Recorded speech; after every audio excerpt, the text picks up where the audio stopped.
Bismillahirrahmanirrahim. Assalamualaikum warahmatullahi wabarakatuh.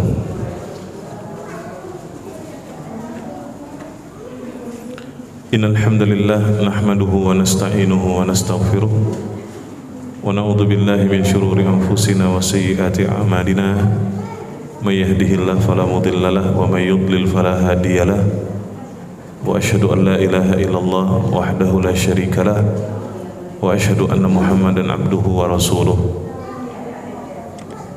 Qala Allah ta'ala ya ayyuhalladzina amanu taqullaha haqqa tuqatih wa la tamutunna illa wa antum muslimun. Ya ayyuhan nasu taqu rabbakum alladzi khalaqakum min nafsin wahidah wa khalaqa minha zawjaha wa batha minhuma rijalan katsiran wa nisaa'a wattaqullaha alladzi tasaaluna bihi wal arham innallaha kana 'alaykum raqiba. Ya ayyuhalladzina amanu taqullaha wa qulu qawlan sadida yuslih lakum a'malakum wa yaghfir lakum dhunubakum wa may yuti'illaha wa rasulahu faqad faza fawzan 'azima. Amma ba'du fa inna asdaqal hadithi kitabullah wa ahsanul hadi hadi Muhammadin sallallahu alaihi wasallam wa syarrul umuri muhdatsatuha wa kullu muhdatsatin bid'ah wa kullu bid'atin dhalalah wa kullu dhalalatin finnar. Jamaah sekalian, ibu-ibu yang dirahmati Allah,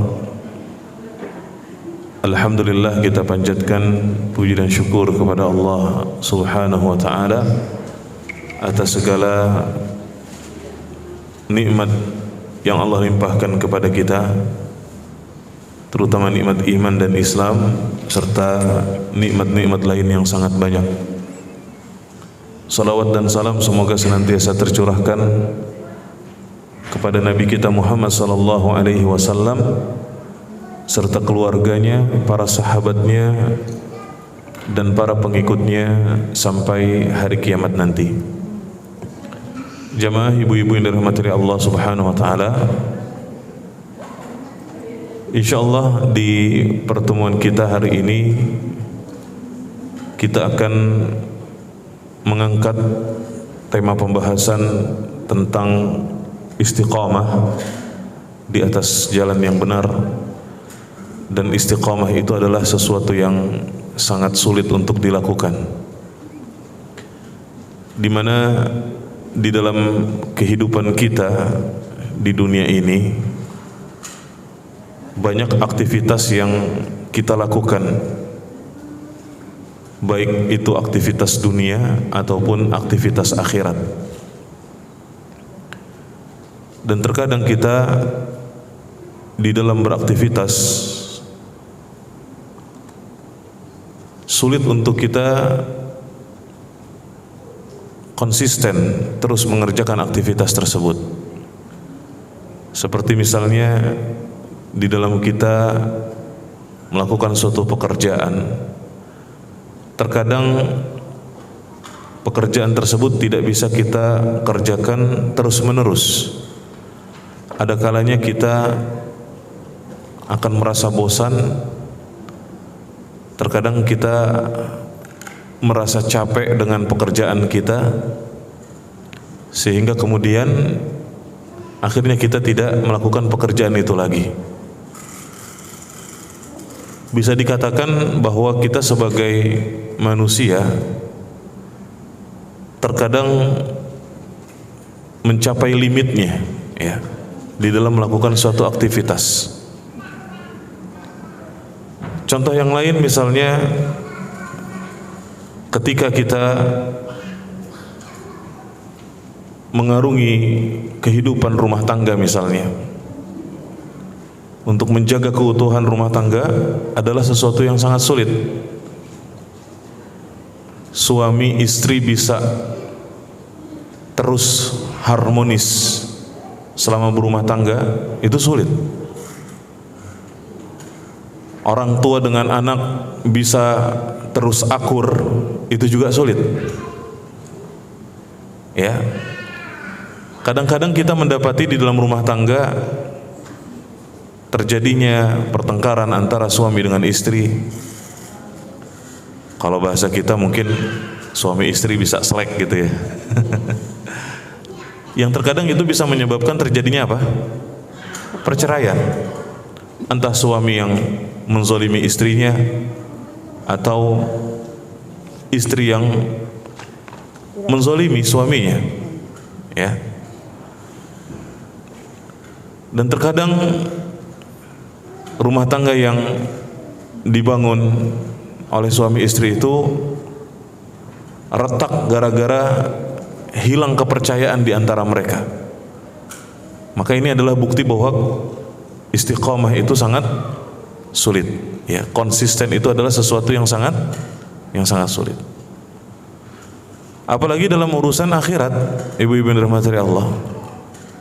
Konsisten untuk misalnya mengerjakan sholat 5 waktu setiap hari susah, butuh perjuangan, ya. Konsisten misalnya untuk mengerjakan puasa-puasa sunnah, nggak usah banyak-banyak deh, ya. Nggak usah konsisten puasa Daud, ya. Konsisten puasa sunnah Senin Kamis aja susah, gitu. Konsisten mengerjakan misalnya sholat sunnah, ya, sholat sunnah itu banyak. Konsisten untuk mengerjakan sholat sunnah rawatib aja itu susah, ya. Kadang-kadang kita suka lalai dan banyak lalainya. Jadi mau dalam urusan dunia ataupun dalam urusan akhirat, konsisten itu sangat susah, sulit, ya. Contoh yang lain misalnya ketika ada ibu-ibu misalnya yang diet gitu, ya, menjaga makannya cuma 3 hari pertama. Itu jadi gak ibu-ibu? Hah? Bisa jadi gak? Bisa, Bu. Ya, bisa jadi setelah 3 hari nambah gemuk. Karena 3 hari nahan makan, begitu kalah dietnya, makanya malah jadi justru kebablasan. Ya. Makanya kata para ulama, la takun, janganlah menjadi orang yang setengah-setengah. Ya. Kata para ulama apa? Jangan jadi orang yang setengah-setengah. Orang yang mengerjakan sesuatu setengah-setengah, ya. Ketika kita mengerjakan sesuatu itu setengah-setengah, maka kita tidak akan pernah berhasil, ya.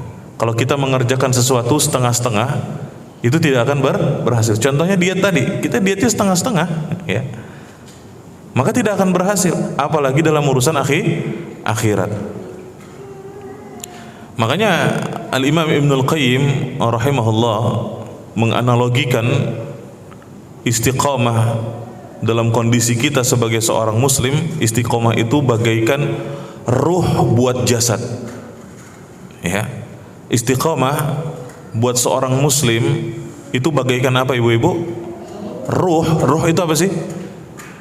Hah? Ruh itu apa? Nyawa, ya. Istiqomah bagi seorang muslim yaitu istiqomah di dalam ketaatan dan menjauhi kemaksiatan. Maka istiqomah buat seorang muslim itu bagaikan ruh buat jasad kita, buat tubuh, nyawa buat tubuh.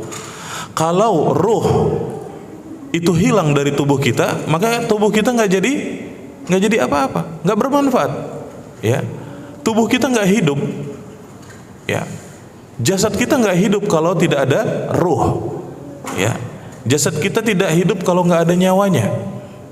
Maka istiqomah di dalam ketaatan dan menjauhi kemaksiatan itu bagaikan ruh buat jasad, ya. Oleh karena itu hendaknya kita memperhatikan apa yang disebutkan oleh Allah Subhanahu wa taala di dalam Al-Qur'an. Kalau kita lihat ibu-ibu dan kita mengkaji Al-Qur'anul Karim, maka kita akan mendapati bahwa perintah yang paling berat itu bukan sholat. Perintah yang paling berat itu bukan puasa. Perintah yang paling berat itu bukan mengeluarkan zakat. Perintah yang paling berat itu bukan pergi haji. Tetapi perintah yang paling berat apa, ibu-ibu? Istiqamah. Allah Subhanahu wa taala berfirman di surat Hud ayat 112.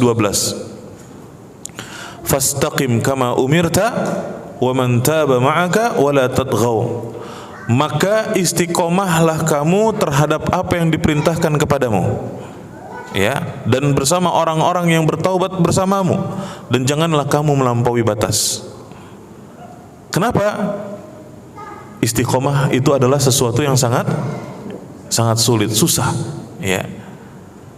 Oleh karena itu, ibu-ibu yang dirahmati Allah, di dalam sejarah mencatat ada seorang ulama kontemporer, ya, ada seseorang, ya, yang dia, ya, adalah ahli ilmu tadinya, orang yang berilmu, yang bernama Abdullah Al-Qasimi, ya. Ada seseorang yang bernama Abdullah Al-Qasimi. Abdullah Al-Qasimi ini adalah seseorang yang tadinya dia berilmu dan membela dakwah tauhid, ya, membela dakwah sunnah. Dia itu punya sebuah kitab yang fenomenal, dan kitab ini direkomendasikan oleh para ulama kontemporer kepada para penuntut ilmu untuk membaca kitab ini, kitab akidah. Judul kitab ini adalah As-Sira' Bainal Islam wal Wathaniyah, yaitu peperangan, pertentangan, perbedaan, ya, perdebatan antara Islam dengan Al-Wathaniyah, ya, yaitu orang-orang yang tidak percaya kepada Tuhan atau kaum ateis, ya. Tetapi orang ini, ibu-ibu, Abdullah Al-Qasimi, ternyata di akhir hidupnya dia meninggal dalam keadaan ateis, ya. Abdullah Al-Qasimi meninggalnya dalam keadaan ateis. Padahal kitabnya berjudul As-Sira' Bainal Islam, ya, wal Wathaniyah, yaitu pertentangan, perbedaan, ya, peperangan antara Islam dengan Al-Wathaniyah. Kitab ini berbicara tentang bantahan-bantahan terhadap orang-orang yang tidak percaya Tuhan, bantahan-bantahan kepada kaum ateis. Tapi Abdullah Al-Qasimi meninggalnya dalam keadaan ateis, ya. Akhir kehidupannya dia meninggal dalam keadaan su'ul khatimah. Dan ini peringatan buat kita, ibu-ibu yang dirahmati Allah, agar kita tidak merasa aman dengan apa? Dengan hidayah yang sekarang ada pada kita, ya. Jangan merasa aman dengan hidayah yang sekarang ada pada kita. Makanya Allah Subhanahu wa taala berfirman, fatazalla qadamun ba'da thubutiha. Maka langkah itu akan tergelincir setelah tadinya kokoh. Inilah yang terjadi pada siapa? Abdullah Al-Qasimi. Pengalaman pribadi, Bu. Saya dulu punya adik kelas, ya, di pesantren. Saya dulu pesantrennya Ali Irsyad Salatiga, ya. Cuma angkatan udah lama. Ya, saya punya adik kelas, ya, di Al Irsyad. Kemudian setelah dari Al Irsyad kan saya pergi ke Mesir belajar di sana, kuliah. Adik kelas saya ini juga pergi ke Mesir belajar di Mesir. Selesai saya tahun 2009 dari Mesir. Adik kelas saya ini masih di Mesir. Tadinya waktu saya masih di sana sama-sama, kita sama-sama ngaji ke masyayikh, ya. Sama kayak ibu-ibu gini, duduk di kajian, dengerin kajian, nyatet kajian, sama-sama sama adik kelas saya ini. Begitu saya selesai 2009, ya, 2 tahun kemudian saya dengar kabar bahwa adik kelas saya ini yang tadinya di Al Irsyad, Masya Allah, ya, adalah orang yang multazim, ya. Kemudian di Mesir juga begitu. Ternyata di Mesir setelah saya pergi atau pulang dari Mesir, dia terkena fitnah di sana. Akhirnya futur. Halikul lihya, memotong jenggot, ya, memanjangkan celana. Oh, udah. Subhanallah. Cepat sekali Allah Subhanahu wa taala mencabut hidayah dari seseorang. Cepat sekali. Ya. Mendapatkan hidayah itu sulit, Bu. Tapi menjaga hidayah tetap ada pada diri kita itu jauh lebih sulit, ya. Mendapatkan hidayah itu sulit. Mungkin dulunya kita adalah orang yang, mohon maaf, mungkin bahasa sayanya begajulan gitu, ya. Ya. banyak main, banyak lalai, banyak ninggalin perintah, banyak ngerjain larangan. Mungkin zaman dulu kita begitu. Terus Allah kasih hidayah, Allah kasih petunjuk. Akhirnya kita berhijrah di jalan Allah Subhanahu wa taala, bertaubat kepada Allah Subhanahu wa taala dari dosa-dosa kita, dari kesalahan-kesalahan kita. Ya. Kita dapat hidayah dari Allah Subhanahu wa taala. Mungkin setahun pertama kita masih semangat. Untuk apa? Belajar agama, mendalami ilmu agama, ya. Mengamalkan ilmu yang kita dapatkan. Setahun pertama mungkin kita masih semangat, tapi setelah tahun pertama, kemudian masuk tahun kedua, tahun ketiga dan seterusnya, mungkin semangat kita mulai berkurang. Mungkin akhirnya kita futur. Dan ini banyak kejadian yang kita lihat dan kita dengar, ibu-ibu yang dirahmati Allah. Orang-orang yang tadinya dapat hidayah dan dia tidak berusaha untuk menjaganya, akhirnya apa? Dia futur dan bahkan kembali kepada kemaksiatan yang dulu. Ada orang yang udah taubat dari joget, dapat hidayah, ya, balik lagi joget, bahkan lebih parah dari sebelumnya. Dan ini kenyataan. Ya. Bahwa mempertahankan hidayah pada diri kita itu sangat sulit. Istiqomah itu susah banget, ibu-ibu yang dirahmati Allah. Ya. Maka dari itu, ibu-ibu yang dirahmati Allah Subhanahu wa taala, kalau kita ingin melihat indikasi bahwa kita ini bisa istiqamah atau tidak, lihat setelah kita beramal. Salah satunya gitu ya. Kalau kita ingin melihat apakah kita termasuk orang-orang yang istiqamah, perhatikanlah setelah kita beramal, apakah kita mengamalkan amalan-amalan yang lain atau tidak. Ya. Oleh karena itu, Al-Imam Al-Hasan Al-Basri rahimahullah mengatakan, min jazail amal al-amalus salih ba'daha. Di antara tanda diterimanya amal adalah mendatangkan amal saleh yang lain setelahnya. Ya. Di antara tanda diterimanya amal kita adalah amal tersebut mendatangkan amal soleh yang lain setelahnya. Ya. Begitu juga para ulama mengatakan inna min thawabil hasanah al hasanatu ba'daha wa min jaza'is sayyi'ah as sayyi'atu ba'daha. Ganjaran buat suatu kebaikan adalah mendatangkan kebaikan yang lain setelahnya. Dan balasan buat suatu keburukan adalah mendatangkan keburukan yang lain setelahnya. Dari sini pepatah Arab mengatakan al-hasanatu taqulu ukhti ukhti was-sayyi'atu taqulu ukhti ukhti. Kebaikan itu akan berkata apa, ibu-ibu? Wahai saudaraku, kemarilah. Ya, kebaikan itu kalau kita kerjakan dengan ikhlas karena Allah dan mengikuti petunjuk Rasulullah sallallahu alaihi wasallam, maka dia akan mengajak kebaikan-kebaikan yang lainnya. Was-sayyi'atu wal ma'siyatu taqulu ukhti ukhti. Begitu juga kemaksiatan, perbuatan-perbuatan yang buruk juga akan berkata apa? Wahai saudaraku, kemarilah. Wahai saudaraku, kemarilah. Ketika kita mengerjakan suatu keburukan, ketika kita melakukan suatu kemaksiatan, maka kemaksiatan itu juga akan mengajak kemaksiatan-kemaksiatan yang lainnya. Ya.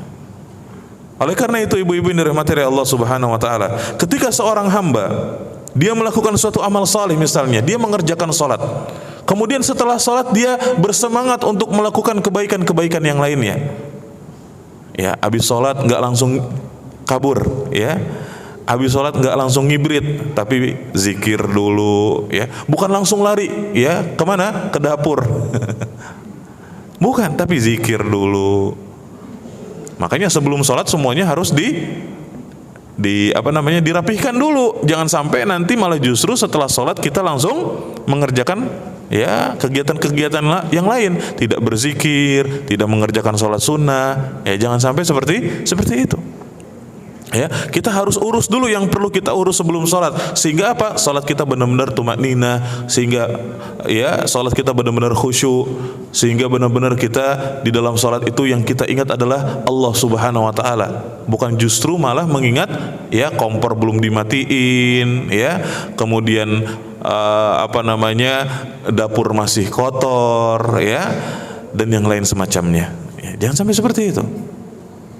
Oleh karena itu, ibu-ibu yang dirahmati Allah Subhanahu wa taala, kata para ulama, jika seseorang mengerjakan suatu ibadah, misalnya dia mengerjakan salat, kemudian setelah salat dia mengerjakan amalan-amalan yang lainnya, maka ini tanda bahwa amalnya diterima oleh Allah Subhanahu wa taala. ketika dia mengerjakan puasa Ramadan. Setelah puasa Ramadan dia mengerjakan puasa-puasa sunnah lainnya. Dia sambung Ramadannya dengan mengerjakan misalnya puasa 6 hari di bulan Syawal. Setelah itu dia juga mengerjakan puasa-puasa sunnah yang lainnya. Maka ini tanda bahwa amalnya diterima oleh Allah Subhanahu wa ta'ala. Maka kalau kita ingin melihat apakah kita istiqamah atau tidak, lihat apakah setelah kita beramal, ya, setelah kita melakukan suatu amal, apakah kita mengerjakan amal-amalan yang lain atau tidak. Ini tanda bahwa seseorang itu beramal. Setelah beramal itu adalah tanda dia istiqamah di jalan Allah Subhanahu wa ta'ala, dan amalnya diterima oleh Allah Subhanahu wa ta'ala. Ya. Ibu-ibu yang dirahmati oleh Allah Subhanahu wa ta'ala, dikatakan oleh para ulama, Abdullah ibnu Umar ibnu Khattab radhiyallahu anhuma pernah berkata, kalau seandainya aku mengetahui ada satu solatku yang diterima oleh Allah Subhanahu wa ta'ala, satu solat, ya. Kata Abdullah ibnu Umar, kalau seandainya aku mengetahui ada satu solatku yang diterima oleh Allah Subhanahu wa ta'ala, maka itu lebih aku sukai daripada dunia dan seisinya. Satu solat, ya. Karena apa? Allah Subhanahu wa ta'ala berfirman, yaitu di surat Al-Maidah ayat 27, innama yataqabbalullahu minal muttaqin, sesungguhnya Allah hanyalah menerima dari orang-orang yang bertakwa saja. Sesungguhnya Allah Subhanahu wa ta'ala hanya menerima dari orang-orang yang bertakwa saja. Ini menunjukkan bahwa amal saleh yang diterima oleh Allah Subhanahu wa ta'ala adalah, ya, yang menimbulkan ketakwaan. Ya, amal saleh yang diterima oleh Allah Subhanahu wa ta'ala adalah yang menimbulkan ketakwaan kepada Allah Subhanahu wa ta'ala. Ya. Dan apa? Dan memberikan kekuatan, ya, untuk senantiasa beramal saleh setelahnya. Karena memang ibu-ibu yang dirahmati Allah, Allah Subhanahu wa ta'ala mensyariatkan amal saleh. Allah Subhanahu wa ta'ala mensyariatkan suatu ibadah adalah agar manusia bertakwa kepada Allah. Ya. Allah Subhanahu wa ta'ala berfirman di surat Al-Baqarah ayat 21, ya. Ya ayyuhan nasu ubudu rabbakumul ladzi khalaqakum walladzina min qablikum la'allakum tattaqun. Surat Al-Baqarah ayat 21. Allah Subhanahu wa ta'ala berfirman, wahai manusia, sembahlah Tuhanmu yang telah menciptakanmu dan orang-orang sebelummu agar kamu apa? Bertakwa kepada Allah Subhanahu wa ta'ala. Ya, jadi ibu-ibu yang dirahmati Allah, kenapa kita beramal? Ya, kenapa kita beramal? Kenapa kita beribadah kepada Allah Subhanahu wa ta'ala? Adalah supaya kita menjadi orang-orang yang bertakwa. La'allakum tattaqun, agar kamu bertakwa kepada Allah. Ya. Sebagaimana juga ketika Allah Subhanahu wa ta'ala mensyariatkan puasa Ramadan, Allah Subhanahu wa ta'ala berfirman bagaimana ibu-ibu? Ya ayyuhalladzina amanu kutiba alaikumusiyam kama kutiba alal ladzina min qablikum la'allakum tattaqun. Wahai orang-orang yang beriman, telah diwajibkan atas kamu berpuasa sebagaimana orang-orang sebelummu agar kamu bertakwa kepada Allah Subhanahu wa ta'ala. Ya. Maka apabila amal saleh kita, ibadah kita tidak menimbulkan ketakwaan kepada Allah Subhanahu wa ta'ala, maka itu pertanda bahwasanya amal saleh itu tidak diterima oleh Allah Subhanahu wa ta'ala. Ya, kalau amal saleh yang kita kerjakan tidak membuat kita istiqamah, tidak membuat kita melakukan amalan-amalan saleh yang lainnya, itu pertanda amal saleh kita tidak diterima oleh Allah Subhanahu wa ta'ala. Ya. Karena bisa jadi kenapa dia tidak diterima, ya? Karena bisa jadi dia di dalam hatinya dimasuki oleh sesuatu. Misalnya seseorang beramal tapi tidak ikhlas, seseorang beramal karena ria, ingin dilihat oleh orang lain, mencari perhatian manusia, ya, beramalnya hanya untuk mencari ridho manusia. Ya. Pada pertemuan-pertemuan sebelumnya kita sudah membahas tentang apa ibu-ibu? Tauhid versus syirik. Beberapa kali pertemuan kita sudah bahas. Ya. Dan di antara pembatal amal yang paling besar adalah syirik. Ya, pembatal amal yang paling besar itu adalah syirik, ibu-ibu yang dirahmati Allah. Baik itu syirik besar ataupun syirik kecil. Kalau syirik besar menghapuskan semua amal. Amal kita jadi sia-sia semuanya. Tapi kalau syirik kecil itu hanya membatalkan amalan yang ada syiriknya saja. Ya, kalau syirik kecil hanya membatalkan amalan yang ada syirik kecilnya saja. Maka syirik itu adalah pembatal amal. Oleh karena itu ibu-ibu yang dirahmati Allah, ya, ketika seseorang dia beramal namun tidak menimbulkan ketakwaan kepada Allah Subhanahu wa taala, maka amalnya tidak diterima oleh Allah Subhanahu wa taala. Bisa jadi dia tidak ikhlas karena Allah Subhanahu wa taala ketika mengerjakannya. Ya, bisa jadi atau dia mengerjakannya tidak sesuai dengan contoh Rasulullah sallallahu alaihi wasallam. Ya. Dia mengamalkan suatu ibadah tetapi tidak sesuai dengan dalil dari Al-Qur'an ataupun hadis-hadis Rasulullah sallallahu alaihi wasallam, sehingga akhirnya dia tidak menjadi orang yang bertakwa kepada Allah Subhanahu wa taala. Seperti misalnya ketika seseorang mengerjakan salat, ya, karena dia tidak ikhlas atau karena dia tidak mengikuti contoh Rasulullah SAW, maka akhirnya salatnya tersebut tidak mencegah dia dari apa ibu-ibu? Perbuatan keji dan mungkar. Padahal Allah Subhanahu wa taala berfirman di dalam Al-Qur'an bagaimana? Di surat Al-Ankabut ayat 45. Surat apa? Al-Ankabut ayat 45. Allah Subhanahu wa taala mengatakan, "Innas salata tanha 'anil fahsya'i wal munkar." Sesungguhnya salat itu mencegah dari perbuatan keji dan munkar. Ya. Tetapi ketika seseorang mengerjakan salat, ternyata salatnya itu tidak mencegah dia dari perbuatan keji dan munkar. Ada orang yang salatnya rajin, tapi mohon maaf mungkin mulutnya masih jahat, ya, akhlaknya tidak baik. Ya. Ini bisa disebabkan karena salatnya apa? Tidak diterima oleh Allah Subhanahu wa taala. Ya, mungkin tidak ikhlas ketika salat, mungkin tidak khusyuk ketika salat. Ya. Mungkin tidak sesuai dengan contoh Rasulullah sallallahu alaihi wasallam ketika salat. Mungkin ada pelanggaran-pelanggaran yang dia lakukan ketika mengerjakan salat, bisa jadi. Sehingga apa? Salatnya tidak mencegah dia dari perbuatan keji dan mungkar.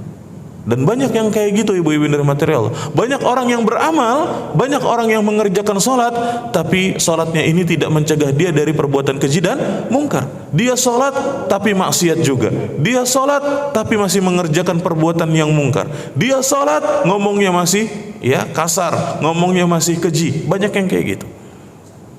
Ya. Ternyata amalnya tidak diterima oleh Allah Subhanahu wa taala. Ya. Dan dia tidak mengerjakan amalan-amalan yang lainnya. Ya. Ini adalah sesuatu yang harus kita waspadai agar kita tidak menjadi orang-orang yang rugi. Oleh karena itu ibu-ibu yang dirahmati Allah, hendaknya setiap kita mengintrospeksi diri. Ya. Setiap kita harus mengintrospeksi diri kita. Ketika kita telah beribadah kepada Allah, apakah ibadah yang kita kerjakan itu membuat kita bertakwa atau tidak? Ketika kita melakukan suatu ibadah, apakah ibadah tersebut mendatangkan ibadah-ibadah yang lainnya atau tidak? Ketika kita beribadah, apakah ibadah tersebut menimbulkan kekuatan di dalam diri kita untuk beramal saleh dengan amalan-amalan yang lainnya atau tidak? Ya, kita harus mengintrospeksi diri kita. Dan setiap hari kita harus mengintrospeksi diri kita. Bukan seminggu sekali, bukan sebulan sekali, bukan setahun sekali, setiap hari. Dalam sehari ini, apakah kita telah beribadah kepada Allah atau belum? Apakah sudah maksimal di dalam beribadah kepada Allah atau belum? Apakah ikhlas ketika kita beribadah? Apakah sesuai dengan contoh Rasulullah ketika beribadah? Ini harus kita introspeksi. Ya. Makanya kata Rasulullah sallallahu alaihi wasallam, ibu-ibu, al-kayyisu man dana nafsahu wa amila lima ba'dal maut wal ajizu man atba'a nafsahu hawahu wa tamanna 'ala Allah. Kata Rasulullah sallallahu alaihi wasallam, orang yang cerdas dari umat ini itu cirinya dua. Orang yang cerdas dari umatnya Rasulullah itu cirinya dua, ibu-ibu. Yang pertama apa? Mandana nafsahu. Orang yang mengintrospeksi dirinya. Ini orang yang cerdas. Sehingga dengan dia mengintrospeksi diri, ada usaha untuk memperbaiki dirinya. Kalau yang tadinya buruk, setelah mengintrospeksi dirinya, dia menjadi orang yang baik. Kalau tadinya sudah baik, setelah mengintrospeksi diri, menjadi orang yang lebih baik. Ya, saya ulangi sekali lagi. Orang yang mengintrospeksi dirinya, dengan mengintrospeksi diri, maka yang tadinya buruk menjadi baik. Atau yang tadinya sudah baik menjadi lebih baik. Ya. Berpindah dari baik menjadi lebih baik. Oleh karena itu, ibu-ibu dirahmati Allah, Umar bin Khattab radhiyallahu anhu menasihati kita dalam perkataannya, hasibu qabla an tuhasabu. Berintrospeksi dirilah kalian sebelum nanti kalian akan dihisab oleh Allah di hari kiamat. Introspeksi dirilah kalian sebelum kalian nanti di hari kiamat akan dihisab oleh Allah. Ya. Amalan kita akan dihitung oleh Allah Subhanahu wa taala. Dan amalan kita akan ditimbang oleh Allah Subhanahu wa taala dengan timbangan yang paling adil. Ya. Jadi ini ciri pertama orang yang cerdas dari umatnya Rasulullah adalah orang yang senantiasa mengintrospeksi dirinya. Yang kedua, orang yang cerdas dari umat ini adalah orang yang wa'amila lima ba'dal maut, yaitu melakukan suatu amalan untuk kehidupan masa depan, yaitu kehidupan setelah kematian. Ini orang yang cerdas. Ya, semangatnya di dalam beraktivitas adalah untuk bekal di masa depan, yaitu bekal untuk kehidupan yang ada setelah kematian. Ya. Ini motivasi dan semangatnya seseorang yang beriman kepada Allah Subhanahu wa taala. Ya. Apakah kita nggak boleh untuk bersenang-senang di dunia ini? Boleh. Asalkan tidak melewati batasan-batasan yang telah ditetapkan. Contoh, makan, minum, berpakaian gitu ya. Itu adalah sesuatu yang dibolehkan. Ya, sesuatu yang dibolehkan. Ini urusan-urusan dunia, urusan-urusan keduniaan. Kadang-kadang ada makanan yang kita suka, ada makanan yang kita tidak sukai. Ada minuman yang kita sukai, ada minuman yang tidak kita sukai. Ada pakaian yang kita sukai, ada pakaian yang tidak kita sukai. Boleh. Ya, tapi apa? Wala tusrifu. Jangan berlebih-lebihan. Ya. Jangan berlebih-lebihan, melewati batas. Ya, apalagi sampai tabzir. Ya, sampai mubazir, buang-buang. Ya, makan, minum berlebih-lebihan, ini adalah sesuatu yang dilarang oleh agama. Namun, ibu-ibu dirahmati Allah, semangatnya orang yang beriman adalah mengumpulkan bekal terbaik untuk kehidupan yang ada setelah kematian. Ya, bukan mengumpulkan bekal di dunia. Sebanyak apapun bekal yang kita punya di dunia ini, maka itu akan kita tinggalkan. Kalau itu berupa harta, ketika kita meninggal dunia, harta yang kita kumpulkan itu menjadi waris. Ya, keluarga yang kita miliki akan kita tinggalkan. Yang akan ikut bersama kita ketika kita meninggal dunia apa, ibu-ibu? Amal. Makanya ada pepatah Arab mengatakan, ya, tazawwad minat tuqa fa innaka la tadri idza janna 'alaika al-lail hal ta'ishu ila al-fajri. Kam min saqimin 'asha hinan min ad-dahri wa kam min sihhatin mata min ghairi illatin. Kata penyair Arab, berbekalah kamu dengan perbekalan takwa. Kata penyair Arab, berbekalah kamu dengan perbekalan ketakwaan. Kenapa? Idza janna 'alaika al-lail hal ta'ishu ila al-fajri. Karena apabila malam sudah gelap, kamu tidak tahu apakah masih hidup sampai pagi hari. Ya. Berbekalah dengan takwa, karena jika malam sudah gelap, kamu tidak tahu apakah masih hidup sampai pagi hari. Kam min saqimin 'asha hinan min ad-dahri. Betapa banyak orang yang sakitnya parah tapi hidupnya lama. Benar apa benar, Bu? Ada orang kita dengar gitu ya, mau tetangga kita, saudara kita, dia sakitnya parah. Ya, sakitnya parah. tapi hidupnya ternyata lama. Ya, panjang. Wa kam min sihatin mata min ghairi illatin. Tetapi banyak orang yang sehat matinya tiba-tiba tanpa sebab. Kalau ternyata kita pada posisi yang kedua bagaimana? Kita sakit enggak? Ya. Tua belum? Tiba-tiba mati. Kalau itu terjadinya pada kita gimana? Sedangkan perbekalan kita masih kurang. Ketakwaan kita masih tipis setipis tisu. Ya. Apa yang akan bermanfaat buat kita ketika menghadap Allah Subhanahu wa taala di hari kiamat nanti, untuk menghadapi kehidupan yang ada setelah kematian, kehidupan alam barzakh, kehidupan alam kubur, kehidupan akhirat.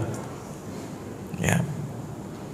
Maka dari itu ibu-ibu yang dirahmati Allah Subhanahu wa taala, fastabiqul khairat. Kata Allah Subhanahu wa taala di dalam Al-Qur'an, maka berlomba-lombalah kamu di dalam kebaikan. Di surat Al-Baqarah ayat 148. Fastabiqu al-khairat, maka berlomba-lombalah kamu dalam kebaikan. Ya. Ketika ada kesempatan untuk melakukan kebaikan, jangan ditunda. Ketika ada kesempatan untuk melakukan amal soleh, jangan ragu, segera lakukan, segera kerjakan. Ya, jangan pakai mikir ibu-ibu. Untuk beramal soleh itu jangan pakai mikir, nanti saya begini, nanti saya begitu. Jangan, kerjakan. Ya, segera kita di dalam melakukan kebaikan, harus bersegera. Fastabiqul khairat. Maka kalau kita perhatikan ayat ini ibu-ibu, surat Al-Baqarah ayat berapa tadi? 148 ya. Di sini Allah Subhanahu wa taala menyampaikan kepada kita bahwa hidup ini penuh dengan perlombaan. Ya. Berlomba-lomba, hidup ini penuh dengan perlombaan.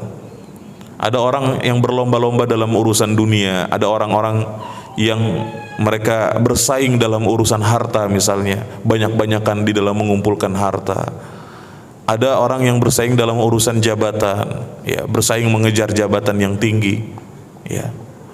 Ada orang yang bersaing dalam berbangga-bangga dengan anak keturunan. Ada yang seperti itu, ya. Tetapi kalau kita lihat para sahabat radhiyallahu anhum ajmain, mereka itu berlomba-lombanya di dalam beramal saleh dan beribadah, melakukan kebaikan. Sebagai contoh ibu-ibu yang dirahmati Allah, di dalam sebuah hadis disebutkan ada sekelompok sahabat yang miskin, ya, yang tidak punya kekayaan harta, datang kepada Rasulullah sallallahu alaihi wasallam mengeluh. Ya. Mereka berkata, "Ya Rasulullah, dhahaba ahlud duthuri bil ujur. Yusalluna kama nusalli wa yasumuna kama nasum wa yatasaddaquna bi fuduli amwalihim." Wahai Rasulullah sallallahu alaihi wasallam, orang-orang kaya telah membawa pahala yang banyak. Ya, orang-orang kaya telah membawa pahala yang banyak. Yusalluna kama nusalli, mereka mengerjakan salat sebagaimana kami juga bisa salat. Wa yasumuna kama nasum, mereka mengerjakan puasa sebagaimana kami juga bisa berpuasa. Wa yatasaddaquna bi fuduli amwalihim, tetapi mereka bisa bersedekah dengan kelebihan harta yang mereka punya, sedangkan kami tidak. Lihat bagaimana irinya para sahabat yang miskin kepada yang kaya, tetapi bukan karena bermegah-megahan dengan dunia, ya, bermewah-mewah dengan dunia, tapi mereka iri kepada sahabat-sahabat yang kaya punya harta, tapi bukan untuk beli tas, beli mobil gitu ya. Kalau kita kan mungkin masih ada yang kayak gitunya, Bu. Teman kita punya tas baru, kita iri, itu pengen juga, ya. Teman kita beli sepatu baru, ngelihat kita iri, pengen beli juga. Benar apa benar, Bu? Enggak, ya mudah-mudahan sih enggak ya. Tapi bukan berarti orang yang seperti itu tidak ada. Ada orang-orang yang kayak gitu, yang dikit-dikit iri, yang dikit-dikit hasad kepada temannya, kepada saudaranya. Dan ini bukan hanya terjadi pada orang yang masih awam, orang yang udah ngaji pun ada yang kayak gitu. Subhanallah. Ini penyakit. Hasad itu kan penyakit hati. Ya. Dan hasad ini, iri, dengki, ini adalah penyakit hati yang bisa merusak persaudaraan kaum muslimin. Ya. Hasad adalah penyakit hati yang bisa merusak persaudaraan kaum muslimin. Ya. Oleh karena itu kita harus hati-hati dalam masalah ini, ibu-ibu yang dirahmati Allah Subhanahu wa taala.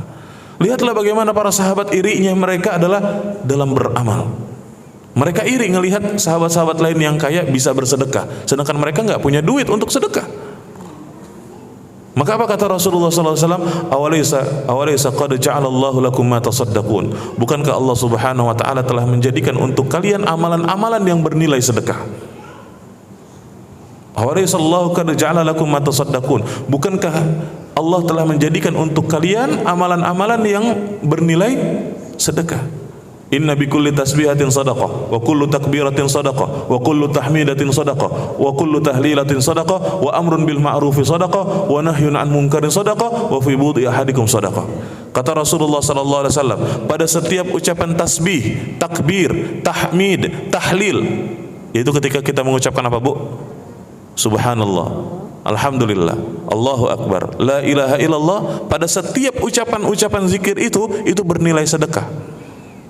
Itu bernilai sedekah. Artinya ketika kita mengucapkan subhanallah, ini bernilai sedekah. Ketika kita mengucapkan alhamdulillah, ini bernilai sedekah. Ketika kita mengucapkan Allahu akbar, ini bernilai sedekah. Ketika kita mengucapkan la ilaha illallah, ini bernilai sedekah. Makanya setiap hari kita berzikir. Betul? Setelah salat kita berzikir. Zikir setelah salat apa? Membaca subhanallah 33 kali. Membaca alhamdulillah 33 kali. Membaca Allahu akbar 33 kali. Membaca la ilaha illallah wahdahu la syarikalah sampai terakhir 1 kali, sehingga semuanya total menjadi 100.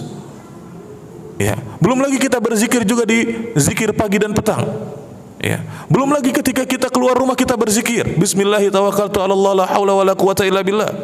Belum lagi ketika kita naik kendaraan juga berzikir, bismillah, alhamdulillah, subhanalladzi sakhkhara lana hadza wa ma kunna lahu muqrinin wa inna ila rabbina lamunqalibun. Alhamdulillah, alhamdulillah, alhamdulillah. Allahu akbar, Allahu akbar, Allahu akbar. Subhanakallahumma inni zalamtu nafsi, dan seterusnya. Ya. Ini zikir. Setiap zikir bernilai sedekah. Amar ma'ruf nahi munkar juga sedekah. Orang yang mengajak orang lain untuk melakukan kebaikan itu bernilai sedekah. Usahanya tersebut bernilai pahala sedekah.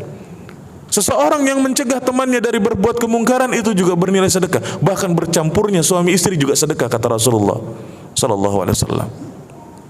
Luar biasa. Lihat semangatnya para sahabat radhiyallahu anhum ajmain di dalam berlomba-lomba, bersaing, tapi mereka bersaing dalam urusan apa, ibu-ibu? Akhirat.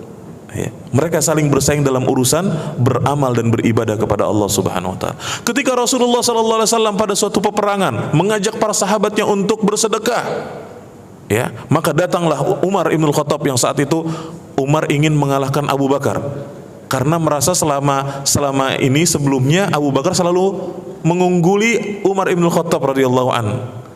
Dan kebetulan Umar lagi punya keuntungan harta.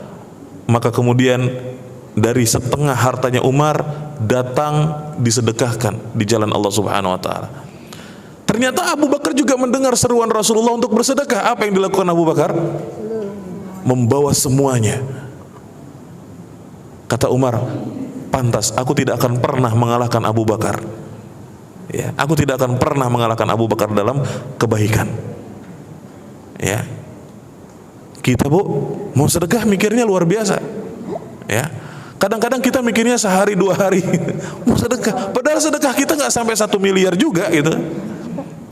Baru pengen sedekah misalnya 200.000, waduh, 200.000 lumayan nih, ya. Sedekah 200.000 lumayan ini, ya. Buat beli makan pagi aja ya bisa lah 2 hari ini. Sayang, kita banyak sayangnya, Bu, kalau mau sedekah itu.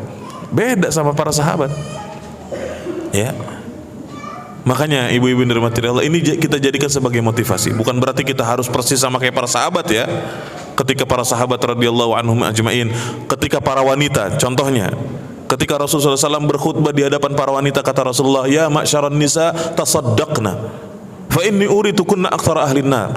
Wahai para wanita, banyaklah kalian bersedekah. Kenapa? Karena aku diperlihatkan bahwa kalian itu adalah mayoritasnya penduduk neraka.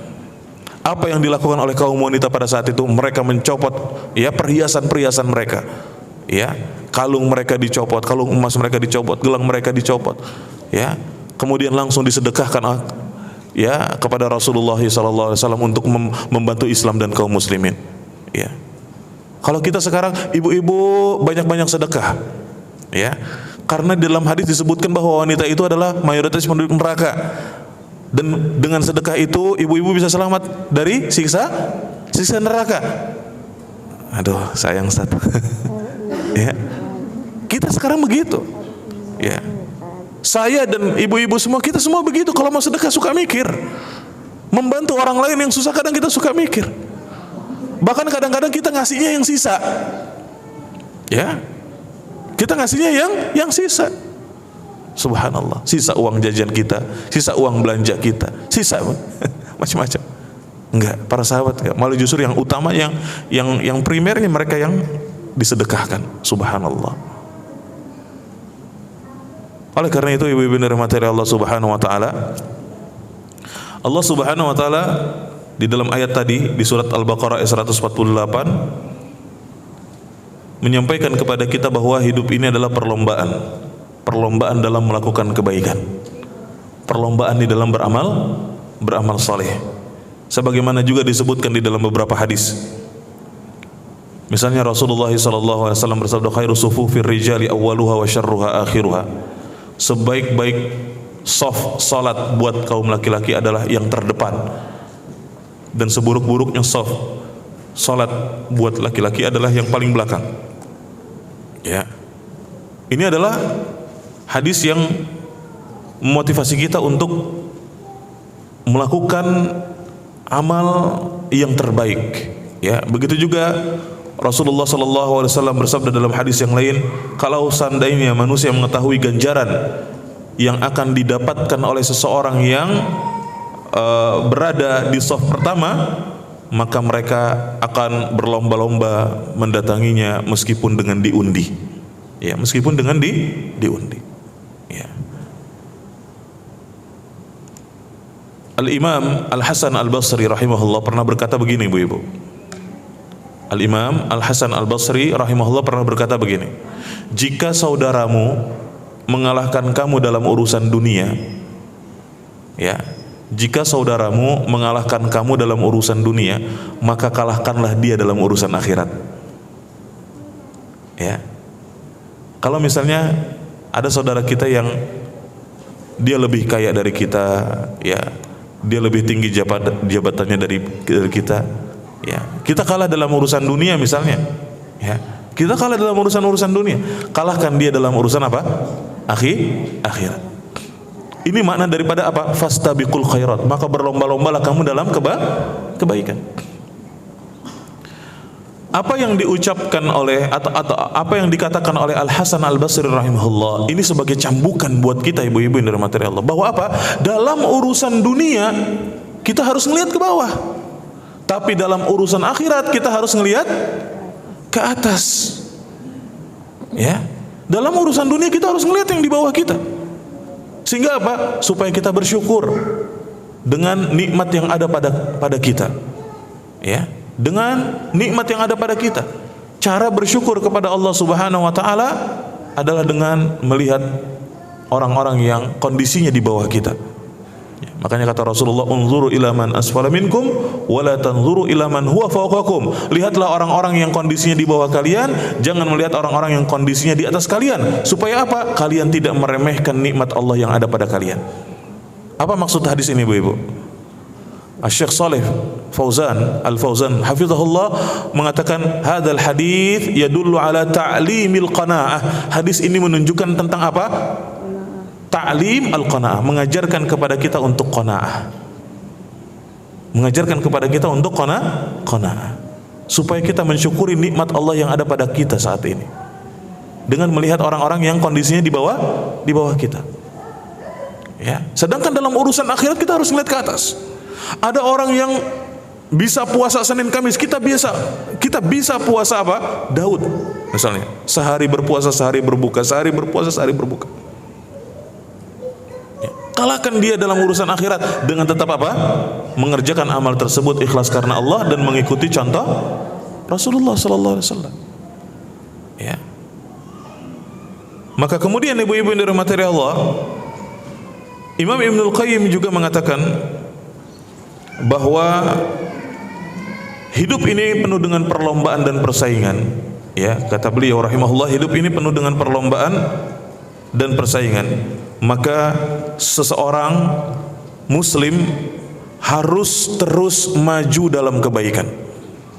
Seorang muslim itu harus terus maju dalam kebaikan. Karena maju terus dalam kebaikan itu adalah jalan menuju surga.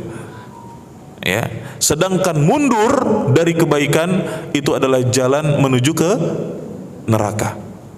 Ya. Seorang muslim harus terus maju dalam kebaikan. Ya, seorang muslim harus terus maju dalam kebaikan, kata Imam Ibnul Qayyim Al-Jauziyah rahimahullah. Karena maju dalam kebaikan itu adalah jalan menuju surga, sedangkan mundur dari kebaikan itu adalah jalan menuju ke neraka. Allah Subhanahu wa taala berfirman di dalam surat Al-Muddathir ayat 37, liman syaa'a minkum ay yataqaddama aw yata'akhkhar. Ya. Dan orang-orang yang berkehendak di antara kalian yang maju dan yang mundur. Kalau kita maju dalam kebaikan itu adalah jalan menuju surga, kalau kita mundur dari kebaikan itu adalah jalan menuju ke neraka. Ya, maka dari itu ibu-ibu yang dirahmati Allah Subhanahu wa taala, istiqomahlah dalam kebaikan. Ya. Istiqomahlah, konsistenlah di dalam beramal saleh, konsisten di dalam beribadah kepada Allah Subhanahu wa taala. Jangan sampai kita seperti tadi orang-orang yang saya ceritakan, Abdullah Al-Qasimi. Ya. Seseorang yang tadinya ahli ilmu, tulisan-tulisannya membantah pemikiran-pemikiran ateis, tapi kemudian matinya dalam keadaan tidak percaya kepada Tuhan. Ya, tidak percaya kepada Tuhan. Kalau seumpamanya kita mendapatkan hidayah lalu kemudian kita futur, selama kita masih hidup masih ada kesempatan untuk bisa kita perbaiki. Tapi kalau ternyata ya kita meninggalnya dalam keadaan futur seperti Abdullah Al-Qasimi, semoga Allah Subhanahu wa taala mengampuni dosa-dosanya. Ya, seperti Abdullah Al-Qasimi. Ya, kalau dia mati dalam keadaan tidak percaya Tuhan. Ya. Na'udzubillahi min dzalik. Maka dari itu ibu-ibu yang dirahmati Allah, istiqomah itu sulit, istiqomah itu susah. Namun ibu-ibu yang dirahmati Allah Subhanahu wa taala, bukan berarti kita tidak bisa istiqomah. Ya. Bukan berarti kita tidak bisa konsisten di dalam melakukan kebaikan-kebaikan dan mengerjakan perintah Allah Subhanahu wa taala serta menjauhi larangan-larangan Allah Subhanahu wa taala. Apa itu istiqamah ibu-ibu? Istiqamah dijelaskan oleh para ulama, al-istiqamatu hiya, istiqamah itu adalah ya menempuh jalan agama yang lurus. Ya. Menempuh jalan beragama yang lurus, yang benar. Ya, menempuh jalan beragama yang lurus, yang benar, dengan tidak berpaling ke kiri maupun ke kanan. Dengan tidak berpaling ke kiri dan ke kanan. Karena jalan agama yang diridhoi oleh Allah itu adalah jalan yang lurus. Dan jalan yang lurus itu nggak buka franchise ibu-ibu. Ya, jalan yang lurus itu nggak berbilang. Jalan yang lurus itu cuma satu. Ya, jalan yang lurus itu cuma satu. Sebagaimana Rasulullah SAW menyebutkan di dalam sebuah hadis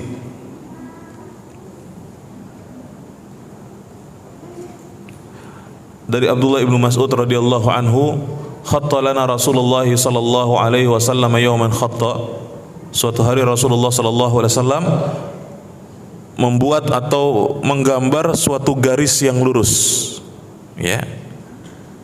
Rasulullah SAW suatu hari menggambar satu garis yang lurus. Ya, lurus. Wa yaqul, kemudian kata Abdullah bin Mas'ud, Rasulullah sallallahu alaihi wasallam bersabda, "Hada sabilullah." Ini adalah jalan Allah yang lurus. Wa khatta an yaminihi wa an shimalihi khututa. Kemudian Rasulullah sallallahu alaihi wasallam membuat garis di kanan dan di kiri yang menyimpang, yang berbelok. Ya.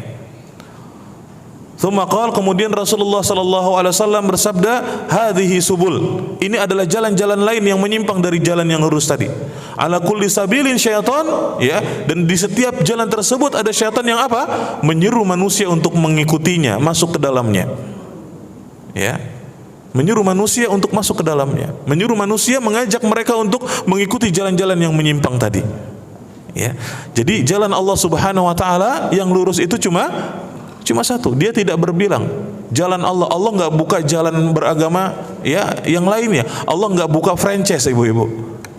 Di dalam beragama Allah enggak buka franchise. Dari dulu sampai sekarang ya, perintah Allah di dalam beragama satu, yaitu beribadah kepada Allah Subhanahu wa ta'ala dan tidak menyekutukan Allah dengan apapun. Walaqad ba'atsna fi kulli ummatin rasula an i'budullaha wajtanibut taghut, dan sungguh telah kami utus kepada tiap-tiap umat seorang rasul yang menyuruh kepada mereka untuk apa? Agar manusia beribadah kepada Allah dan meninggalkan taghut, yaitu segala sesuatu yang disembah selain Allah Subhanahu wa ta'ala. Setiap rasul yang diutus oleh Allah dakwahnya ini sama, sampai kepada dakwahnya Nabi Muhammad SAW. Hanya aja syariat cara beragamanya beda-beda, ya. Tapi dakwahnya sama, yaitu untuk beribadah kepada Allah dan meninggalkan taghut, yaitu segala sesuatu yang disembah selain Allah Subhanahu wa taala. Ya, misalnya ibadah salat itu udah ada dari sejak nabi-nabi yang sebelumnya. Tapi salatnya mereka berbeda dengan salatnya umat Islam, umat Nabi Muhammad SAW. Puasanya mereka sudah ada dari dulu, berbeda dengan puasanya umat Nabi Muhammad SAW. Makanya tadi perhatikan ibu-ibu ayat yang berbicara tentang kewajiban berpuasa di bulan Ramadan. Ya ayyuhalladzina amanu kutiba alaikumusiyam kama kutiba alal ladzina min qablikum. Wahai orang-orang yang beriman, diwajibkan atas kamu berpuasa sebagaimana telah diwajibkan kepada orang-orang sebelummu agar kamu bertakwa. Mereka juga ada syariat puasa sebagaimana ada juga syariat puasa pada umat Nabi Muhammad, tapi puasanya mereka berbeda dengan puasanya kita. Ibadah haji sudah ada dari sejak dulu, tapi hajinya kita berbeda dengan hajinya mereka. Namun tujuannya sama, yaitu beribadah kepada Allah dan meninggalkan taghut. Ya, tujuannya sama. Maka dari itu ibu-ibu yang dirahmati Allah Subhanahu wa taala, jalan yang lurus inilah yang selalu kita mohonkan kepada Allah Subhanahu wa taala pada setiap salat kita. Setiap kali kita membaca surat Al-Fatihah, kita baca apa, Bu? Ihdinas siratal mustaqim. Ya Allah, tunjukkanlah kepadaku jalanmu yang lurus. Kata Ibnu Katsir rahimahullah di dalam tafsirnya, doa ini, karena ini adalah doa, ayat ini adalah doa. Ihdinas siratal mustaqim, ya Allah tunjukkanlah kepadaku jalanmu yang lurus. Ini kita berdoa kepada Allah. Jalan Allah yang lurus itu maksudnya permohonan doa ini mencakup dua. Yang pertama permohonan supaya kita mendapatkan hidayah. Ya, yang pertama apa? Permohonan supaya kita mendapatkan hidayah taufik. Ya. Dan yang kedua apa? Permohonan supaya kita istiqomah. Ya. Yang pertama permohonan untuk mendapatkan hidayah. Kalau kita udah dapat hidayah, Bu, kita perlu yang kedua, yaitu apa? Istiqomah. Ya. Kita perlu istiqomah. Sebagaimana tadi di awal saya katakan, mendapatkan hidayah sulit, tetapi menjaga hidayah itu jauh lebih sulit lagi. Ya. Maka dari itu, ibu-ibu yang dirahmati Allah Subhanahu wa taala, kalau kita perhatikan apa yang dijelaskan oleh para ulama tentang pentingnya istiqomah, ya, di atas jalan yang benar, sebagaimana tadi kita sebutkan bahwa istiqomah adalah menempuh jalan beragama yang lurus, yang benar, dengan tidak berpaling ke kanan dan ke kiri. Dan jalan yang lurus itu cuma satu. Ya, jalan yang lurus itu cuma satu. Ya, sedangkan jalan-jalan yang lain adalah menyimpang. Hal ini disebutkan secara tersirat oleh Rasulullah SAW dalam hadis beliau yang sahih. Kata Rasulullah, wa sataftariku ummati ala 73 firqatan, 72 fi nar wa wahidatun fil jannah, kata Rasulullah. Dan umatku akan berpecah belah menjadi 73 golongan. 72 golongan berada di neraka, satu yang berada di surga, satu yang selamat. Ini menunjukkan bahwa jalan yang lurus, jalan yang benar itu cuma satu. Ya. Siapa mereka wahai Rasulullah? Maka Rasulullah mengatakan al-jamaah. Mereka adalah al-jamaah. Siapa itu al-jamaah? Disebutkan dalam riwayat yang lain, hum ma'ana alaihi wa ashabi. Mereka adalah orang-orang yang sejalan denganku dan para sahabatku. Ya, mereka adalah orang-orang yang jalan beragamanya sama seperti jalan beragama aku dan para sahabatku. Ini golongan yang selamat. Ya, dan jalan yang lurus itu cuma satu. Maka kita berdoa kepada Allah, ihdinas siratal mustaqim. Ya Allah, tunjukkanlah kepadaku jalanmu yang lurus. Ya. Jalan yang lurus itu kata Allah Subhanahu wa taala, siratal ladzina an'amta alaihim. Itu jalannya orang-orang yang telah Engkau berikan nikmat kepada mereka. Siapa orang-orang yang telah mendapatkan nikmat? Ya. Wa may yuti'illaha wa rasul fa ulaika ma'al ladzina an'ama Allahu 'alaihim minan nabiyyin was-siddiqin wasyuhada'i was-shalihin wa hasuna ulaika rafiqa. Barang siapa yang mentaati Allah dan Rasul, maka mereka akan dikumpulkan bersama dengan orang-orang yang mendapatkan nikmat dari para nabi, ya, para syuhada, orang-orang saleh, ya, dari para nabi, orang-orang yang jujur, orang-orang yang syahid, orang-orang yang saleh. Wa hasuna ulaika rafiqa, dan mereka adalah sebaik-baiknya teman berkumpul. Ya. Jadi ibu-ibu yang dirahmati Allah Subhanahu wa taala, istiqomah itu penting. Tetapi ibu-ibu yang dirahmati Allah Subhanahu wa taala, di atas apa kita istiqomah? Ada 3 pendapat. Yang pertama, kita istiqomah di atas tauhid. Yang pertama, kita istiqomah di atas tauhid.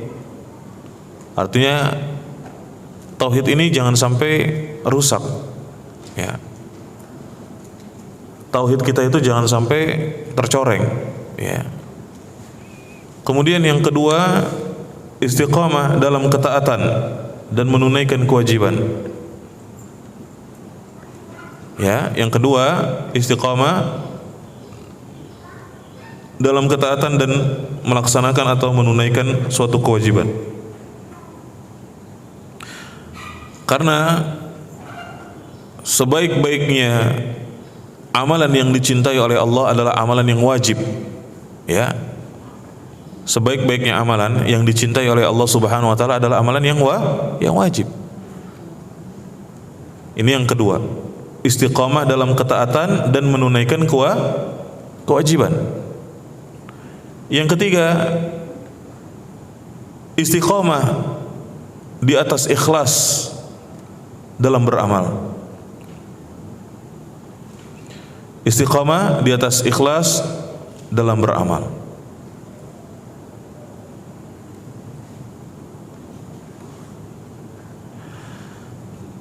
Disebutkan oleh para ulama, Syekh Abdurrahman bin Nasir As-Sa'di rahimahullah menjelaskan bahwa sebenarnya istiqomah itu mencakup 3 perkara ini. Ya, sebenarnya istiqomah itu mencakup 3 tafsiran ini karena semuanya tidak bertentangan. Kita harus istiqomah di atas tauhid. Kita harus istiqomah di dalam ketaatan dan menunaikan kewajiban. Kita harus istiqomah di atas ikhlas di dalam beramal sampai maut menjemput kita, ya. Maka 3 tafsiran ini tidak saling bertentangan, ya. Jadi istiqomah itu mencakup 3 tafsiran ini. Dan Allah Subhanahu wa taala berfirman, ibu-ibu, di surat Fussilat ayat 30. Silakan dicatat dan dibuka surat Fussilat ayat 30. Allah Subhanahu wa taala berfirman, innal ladzina qalu rabbunallah tsumma istaqamu tatanazzalu alaihimul malaikah alla takhafu wa la tahzanu wa abshiru bil jannati allati kuntum tu'adun. Sesungguhnya orang-orang yang mengatakan Rabb kami adalah Allah. Ya. Sesungguhnya orang-orang yang mengatakan Rabb kami adalah Allah, Tuhan kami adalah Allah, tsumma istaqamu, kemudian mereka istiqamah. Tatanazzalu alaihimul malaikah, maka malaikat akan turun kepada mereka. dengan mengatakan apa? Alla takhafu wa la tahzanu. Janganlah kamu merasa takut dan janganlah kamu merasa sedih. Ya, alla takhafu wa la tahzanu. Malaikat akan turun kepada mereka dengan mengatakan alla takhafu wa la tahzanu. Janganlah kamu merasa takut dan janganlah kamu merasa sedih. Wa abshiru, dan bergembiralah kamu dengan apa? Bil jannatil lati kuntum tu'adun, dengan memperoleh surga yang dijanjikan untukmu. Ya. Jadi orang yang istiqomah itu, Bu, balasannya apa? Surga. Ya. Dan orang-orang yang istiqomah itu, dia insya Allah tidak menjadi orang yang bersedih. Ya, Allah takhafu wa la tahzanu. Janganlah kamu merasa bersedih dan janganlah kamu merasa takut dan janganlah kamu merasa sedih. Merasa takut dengan menghadapi kehidupan yang ada setelah dunia dan sedih dari meninggalkan kehidupan dunia. Ya, malaikat akan menghibur mereka. Malaikat akan menghibur jiwa-jiwa orang yang istiqamah di atas kebenaran. Ya. Allah takhafu wa la tahzanu. Jangan kamu takut, jangan kamu bersedih. Jangan kamu takut menghadapi kehidupan yang ada setelah dunia dan jangan kamu bersedih meninggalkan kehidupan dunia. Ya, makanya kata Imam Ibnu Katsir rahimahullah, makna daripada tatanazzalu alaihimul malaikah, malaikat akan mendatangi mereka yaitu ketika meninggal dunia, ketika menjelang wafat. Jiwa orang-orang yang istiqamah itu akan dihibur oleh malaikat. Malaikat akan berkata kepada mereka, jangan kamu takut, jangan kamu bersedih, dan bergembiralah kamu, ya, untuk mendapatkan apa yang telah Allah janjikan kepadamu berupa surga. Ya. Subhanallah, ibu-ibu yang dirahmati Allah.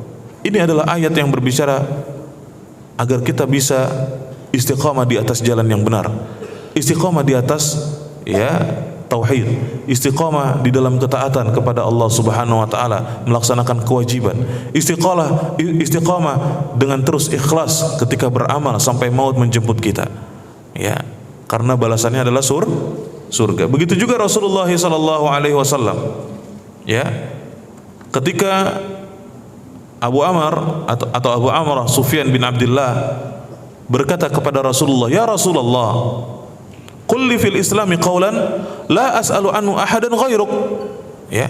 Wahai Rasulullah sallallahu alaihi wasallam, ajarkanlah kepadaku dalam agama Islam ini suatu ucapan, yaitu ucapan yang sederhana, ucapan yang singkat, yang mencakup semua perkara Islam, sehingga aku tidak akan lagi bertanya kepada selainmu. Maka kata Rasulullah sallallahu alaihi wasallam, "Qul amantu billahi tsumma istaqim." Ucapkanlah aku beriman kepada Allah, kemudian istiqomahlah. Ucapan yang singkat, ucapan yang sederhana, tapi kalau diamalkan susahnya luar biasa, Bu. Katakan aku beriman. Kita dituntut untuk menyatakan diri bahwa kita adalah orang yang beriman, membuktikan bahwa kita adalah orang yang beriman. Kita disuruh seperti itu. Qul amantu billah. Katakan aku beriman kepada Allah. Membuktikan diri bahwa kita adalah orang yang beriman. Tsumma istaqim, kemudian istiqomahlah kamu. Ya, kemudian istiqomahlah. Nah, ini yang sulit. Yang sulit itu di sini. Istiqomahnya di atas keimanan itulah yang sulit. Kenapa? Karena di hidup ini Allah pasti menguji kita dengan berbagai macam ujian. Mau itu ujian kesenangan, mau itu ujian kesusahan atau kesedihan. Ya. Mau itu ujian kelapangan ataupun dengan ujian kesempitan. Ya, Allah pasti menguji kita. Wa nabluukum bisyarri wal khairi fitnah, dan kami menguji kalian dengan apa? Keburukan dan kebaikan sebagai fitnah, ujian buat kalian. Dan di surat apa tadi? Di surat Al-Ankabut ayat 1 sampai ke 3 Allah Taala berfirman, Alif Lam Mim. Ahasiban nasu ayyutraku ayyaqulu amanna wa hum la yuftanun. Wa laqad fatanna alladhina min qablihim fala ya'lamanna Allahu alladhina sadaqu wa la ya'lamanna al-kadhibin. Surat Al-Ankabut ayat 1 sampai ke 3. Alif Lam Mim, kata Allah. Ahasiban nas ayyutraku ayyaqulu amanna wa hum la yuftanun. Apakah manusia mengira bahwasanya mereka akan dibiarkan oleh Allah mengatakan kami beriman lalu tidak diuji? Ya. Apakah manusia mengira akan dibiarkan oleh Allah mengatakan kami beriman kemudian tidak diuji? Walaqad fatanna alladzina min qablihim. Sungguh kami telah menguji orang-orang sebelum mereka. Fala ya'lamanna Allahu alladzina shadaqu wa la ya'lamanna al-kadzibin. Maka Allah kemudian mengetahui siapa orang-orang yang benar, siapa orang-orang yang bohong. Ya. Karena terkadang ujian itu membuat seseorang tergelincir. Ujian itu terkadang membuat seseorang lupa kepada Allah Subhanahu wa taala. Ya. Ujian itu terkadang membuat seseorang susah istiqomah. Ya, susah istiqomah. Apalagi kalau ujiannya adalah ujian hidup di dunia ini berupa ujian apa? Berupa ujian harta. Makanya Allah menjadikan harta ini sebagai ujian. Ya. Allah menjadikan harta itu sebagai ujian. Innama amwalukum wa auladukum fitnah, kata Allah. Sesungguhnya harta kalian dan anak-anak kalian adalah fitnah. Inna likulli ummatin fitnah wa fitnatu ummatil mal. Dalam hadis sahih Rasulullah bersabda, sesungguhnya setiap umat itu ada fitnahnya, dan fitnahnya umatku adalah harta. Di dalam hadis yang lain juga Rasulullah sallallahu alaihi wasallam bersabda, lastu akhsha alaikum an tusyriku ba'di walakin akhsha alaikumud dunya an tanafasu fiha fataqtatilu fatuhliku kama halaka man kana qablakum. Bukanlah kesyirikan yang aku khawatirkan menimpa kalian, tetapi yang aku khawatirkan adalah dunia yang kalian berlomba-lomba untuk mendapatkannya. Dunia yang kalian akan saling menyakiti untuk mendapatkannya, sehingga kalian saling membunuh, sehingga kalian saling menjatuhkan. Kemudian kalian akan binasa sebagaimana telah binasanya orang-orang sebelum kalian, kata Rasulullah sallallahu alaihi wasallam. Ya. Makanya ibu-ibu yang dirahmati Allah Subhanahu wa taala, ujian itu pasti akan menimpa siapa saja, ibu-ibu yang dirahmati Allah. Ya.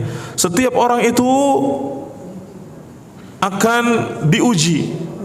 Suami istri diuji kesetiaannya, ya. Akan diuji kesetiaannya. Ya. Ujian suami itu diuji saat kapan?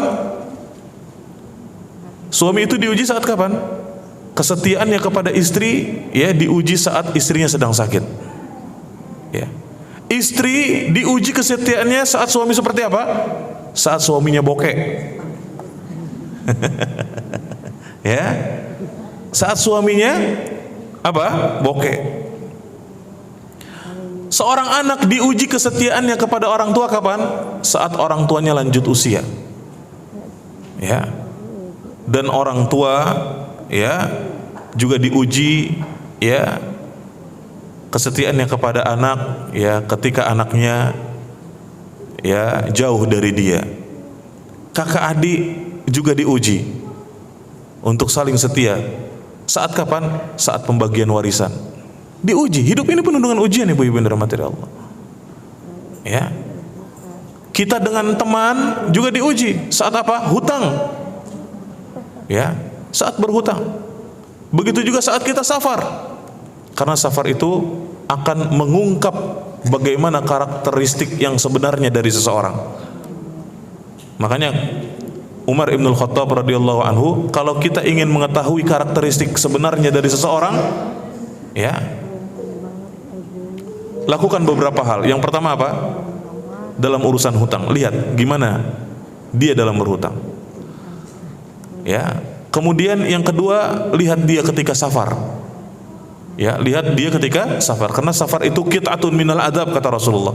Potongan adab. Ya, akan mengalami berbagai macam kesusahan di dalam safar. Ya.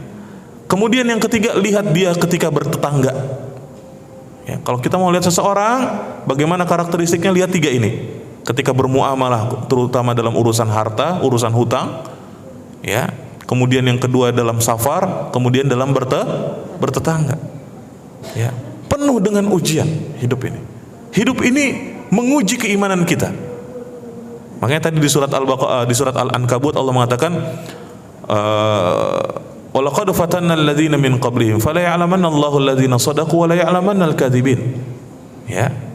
Dengan ujian tersebut akan terlihat orang-orang yang jujur imannya, orang-orang yang istiqamah di atas keimanan, dengan orang-orang yang dusta dalam beriman kepada Allah Subhanahu wa taala. Oleh karena itu ibu-ibu yang dirahmati Allah Subhanahu wa taala, kita harus istiqamah di atas kebenaran. Tapi ibu-ibu, di dalam istiqamah pasti ada kekurangan-kekurangannya. Ya, di dalam istiqamah itu pasti ada kekurangan-kekurangannya. Ketika kita ingin berjalan di atas jalan yang lurus, ketika kita ingin istiqamah, memenuhi tuntutan ya untuk istiqamah, terkadang kita suka terjatuh ya, dan terkadang kita nggak bisa utuh ya 100% istiqamah. Maka jawabannya adalah firman Allah Subhanahu wa taala di surat Fussilat ayat yang ke-6. Ya, di surat Fussilat ayat yang ke-6. Kalau kita ya ada kekurangan-kekurangannya dalam istiqamah ya, kadang-kadang kita suka tergelincir dan kadang-kadang kita nggak bisa maksimal istiqamah, maka jawabannya ada di surat Fussilat ayat 6. Apa kata Allah Subhanahu wa taala? Qul innama ana basyarum mithlukum yuha ilayya annama ilahukum ilahu wahid fastaqimu ilaihi wastaghfiruh. Katakanlah bahwasanya aku hanyalah seorang manusia biasa seperti kamu. Innama ana basyarum mithlukum yuha ilayya, yang diwahyukan kepadaku annama ilahukum ilahu wahid, ya, bahwasanya Rabbmu adalah Rabb yang Maha Esa. Fastaqimu ilaihi, maka tetaplah istiqamah ya pada jalannya yang lurus ya menuju kepada Allah Subhanahu wa taala, wastaghfiruhu, dan mohonlah ampun kepadanya. Maka kata Al-Imam Ibnu Rajab Al-Hambali rahimahullah, hadhil ayat ini, kata beliau rahimahullah, adalah merupakan isyarah. Ayat ini adalah merupakan pertanda, isyarat bahwa kita seringkali ada kekurangan dalam istiqamah. Ya, kita seringkali ada kekurangan dalam istiqamah. Ya, dan yang menutupi kekurangan kita ini adalah apa? Istighfar. Ya, beristighfar kepada Allah Subhanahu wa taala. Segera kembali kepada Allah Subhanahu wa taala. Kalau kita terpleset saat istiqamah, segera istighfar kepada Allah Subhanahu wa taala. Karena istighfar itu sendiri mengandung dua ya permohonan. Ketika kita mengucapkan astaghfirullah, ini mengandung dua permohonan. Yang pertama mengandung permohonan taubat kepada Allah. Ya, yang pertama apa? Mengandung permohonan taubat kepada Allah agar dosa-dosa kita diampuni. Ya. Agar kita diampuni dari kesalahan-kesalahan kita. Ini yang pertama. Yang kedua apa? Mengandung apa? Mengandung permohonan istiqamah. Ya, yaitu supaya kita dijaga oleh Allah Subhanahu wa taala di masa yang akan datang. Ya. Maka istighfar itu penting. Sehingga ketika kita tergelincir saat istiqamah, segeralah beristighfar, memohon ampun kepada Allah Subhanahu wa taala. Karena di dalam istighfar itu mengandung dua permohonan ini.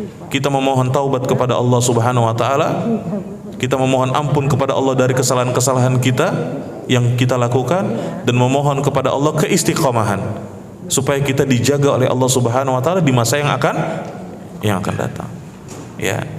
Jadi inilah jawabannya ibu-ibu kalau ternyata kita apa? Kadang-kadang suka kepleset saat istiqomah, atau kita belum maksimal ketika istiqomah. Istighfar kepada Allah. Segera kembali kepada Allah Subhanahu wa taala. Segera ingat Allah Subhanahu wa taala, ya. Dan ini juga adalah jawaban buat orang-orang yang mulai futur. Ya, mulai futur. Yaitu malas setelah tadinya bersemangat. Yang namanya futur itu apa? Malas dari yang sebelumnya semangat. Itu yang namanya futur. Ya, segera istighfar kepada Allah, mohon ampun kepada Allah. Kemudian apa? Perbaiki lagi niatnya. Ya, perbaiki lagi niatnya. Ini jawaban buat orang-orang yang futur dari kebaikan. Ya. Ibu-ibu yang dirahmati Allah Subhanahu wa taala, ada beberapa sebab utama yang bisa membuat seseorang itu bisa istiqomah. Ya, beberapa kiat agar kita bisa istiqomah. Di antaranya yang pertama apa ibu-ibu? Belajar agama. Belajar agama. Terutama belajar akidah yang benar. Akidah yang bersih dari kesyirikan dan khurafat. akidah yang lurus. Ya, belajar tentang rukun-rukun iman, apa saja konsekuensinya. Ya, belajar tentang rukun-rukun Islam, apa saja konsekuensinya. Ya, belajar, menuntut ilmu agama itu adalah jalan yang akan memudahkan kita kemana? Ke surga. Ya, dan tujuannya kita istiqomah adalah supaya masuk surga. Maka belajar. Ya. Rasulullah sallallahu alaihi wasallam bersabda dalam hadis yang diriwayatkan oleh Imam Muslim, "Wa man salaka tariqan yaltamisu fihi ilman, sahalallahu lahu bihi tariqan ilal jannah." Barang siapa yang menempuh jalan, ya, menuntut ilmu, maka dengannya Allah akan memudahkan jalan dia kemana? Ke surga. Ya, karena dengan ilmu kita akan mengetahui mana yang boleh, mana yang tidak boleh, mana yang halal, mana yang haram, ya, mana yang tauhid, mana yang syirik, mana yang sunnah, mana yang bid'ah. Kita akan mengetahui dengan ilmu mana yang hak, mana yang batil, ya, dengan ilmu yang benar. Ya, dan ilmu adalah ma qala Allah wa qala Rasul wa qala sahabat. Ilmu itu adalah apa yang difirmankan Allah, apa yang disabdakan Rasulullah, dan apa yang dikatakan oleh para sahabat. Banyak orang yang berilmu itu hanya mengambil dari dua sumber aja. Qala Allah, qala Rasul. Ayat, hadis. Ayat, hadis. Al-Qur'an, hadis. Al-Qur'an, hadis. Ya. Kalau keadaannya seperti itu, orang-orang Khawarij juga berdalil dengan Al-Qur'an dan hadis. Orang-orang Sufi juga berdalil dengan Al-Qur'an dan hadis. Orang-orang Mu'tazilah juga berdalil dengan Al-Qur'an dan hadis. Maka kita butuh kepada perangkat yang ketiga, ibu-ibu, yaitu mengikuti para sahabat, ya, mengikuti penjelasan para sahabat di dalam memahami Al-Qur'an dan hadis-hadis Rasulullah sallallahu alaihi wasallam. Ya. Nah, ini ibu-ibu yang dirahmati Allah. Yang pertama, kita harus belajar agama. Ya. Terutama memahami dan mengamalkan dua kalimat syahadat. Ya, terutama memahami dan mengamalkan dua kalimat syahadat. Makanya rukun Islam yang pertama apa, Bu? Syahadat. Kalau sholat mau urusan nomor 2, Bu. Yang pertama apa? Syahadat. Ya. Jangan sampai kita belajar sholat, belajar zakat, belajar puasa, belajar haji, nggak belajar syahadat. Ya. Bisa jadi sholat kita nggak diterima. Bisa jadi zakat kita nggak terima. Bisa jadi puasa kita salah dan nggak diterima sama Allah.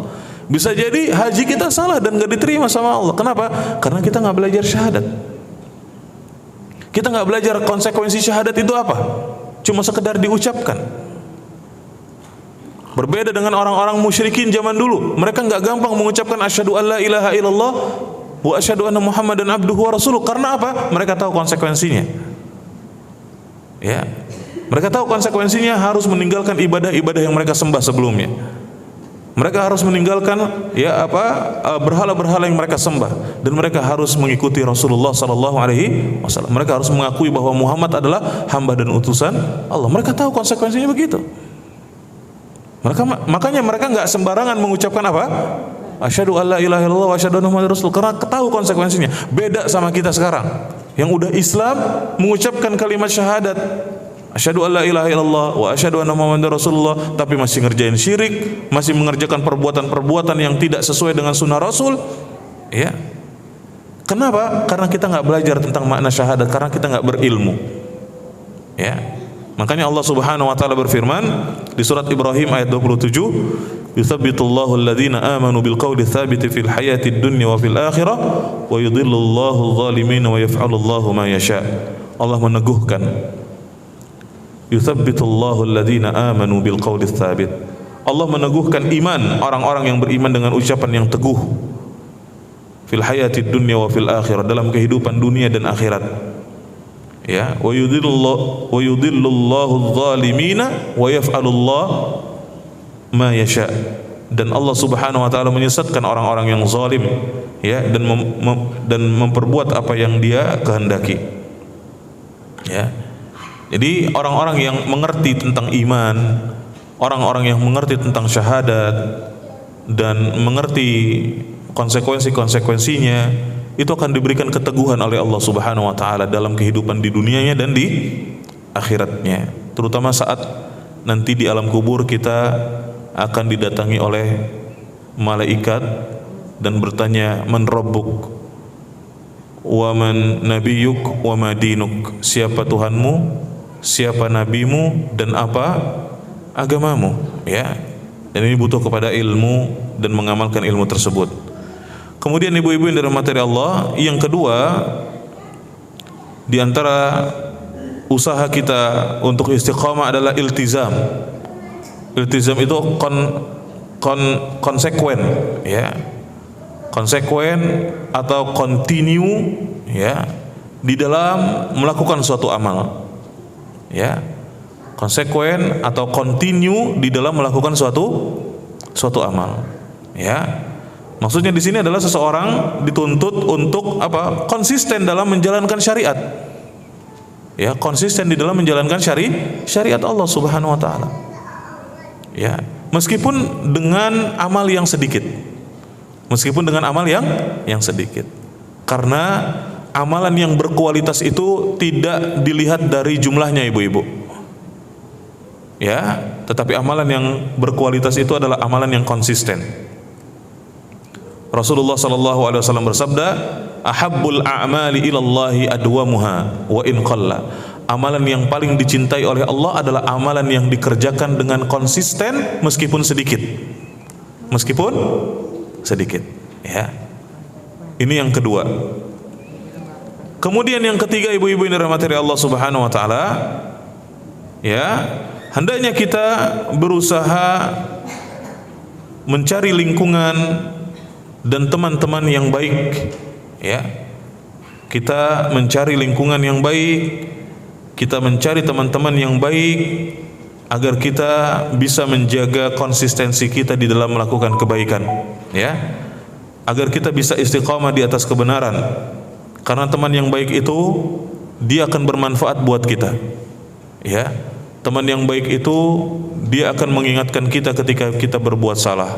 Dia akan menasehati kita ketika kita keliru. Ya, itu teman yang baik. Teman yang baik itu kata para ulama apa? Adalah teman yang kalau kita melihat dia, ya, teman yang baik itu cirinya bagaimana, ibu-ibu? Teman yang baik adalah teman yang kalau kita melihat dia kita mengingat Allah Subhanahu wa taala. Itu teman yang baik. Ya. Bukan ingatnya jalan-jalan, bukan ingatnya kopdar, bukan ingatnya kongko-kongko, bukan ingatnya apa? Wah, kalau ketemu dia pengennya bawaannya ngopi aja gitu. Bukan kayak gitu. Yang kita ingat adalah Allah Subhanahu wa taala. Itu teman yang baik. Ya, teman yang baik adalah teman yang suka menasehati kita dan suka dinasehati. Makanya kata Allah Subhanahu wa taala, "Wa tawasau bil haqqi wa tawasau bis sabri." Ya, saling berwasiatlah dalam kebenaran, saling berwasiatlah dalam kesabaran. Ya, teman yang baik itu seperti apa? Teman yang kalau kita, ya, ketemu dia, kita semangat untuk beribadah kepada Allah Subhanahu wa taala.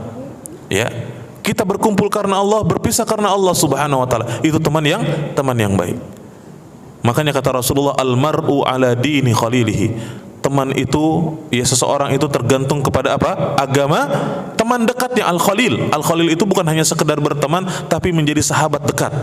Ya, maka perhatikanlah dengan siapa Anda berteman, kata Rasulullah sallallahu alaihi wasallam. Terakhir, ya, jangan ditutup dulu, Bu.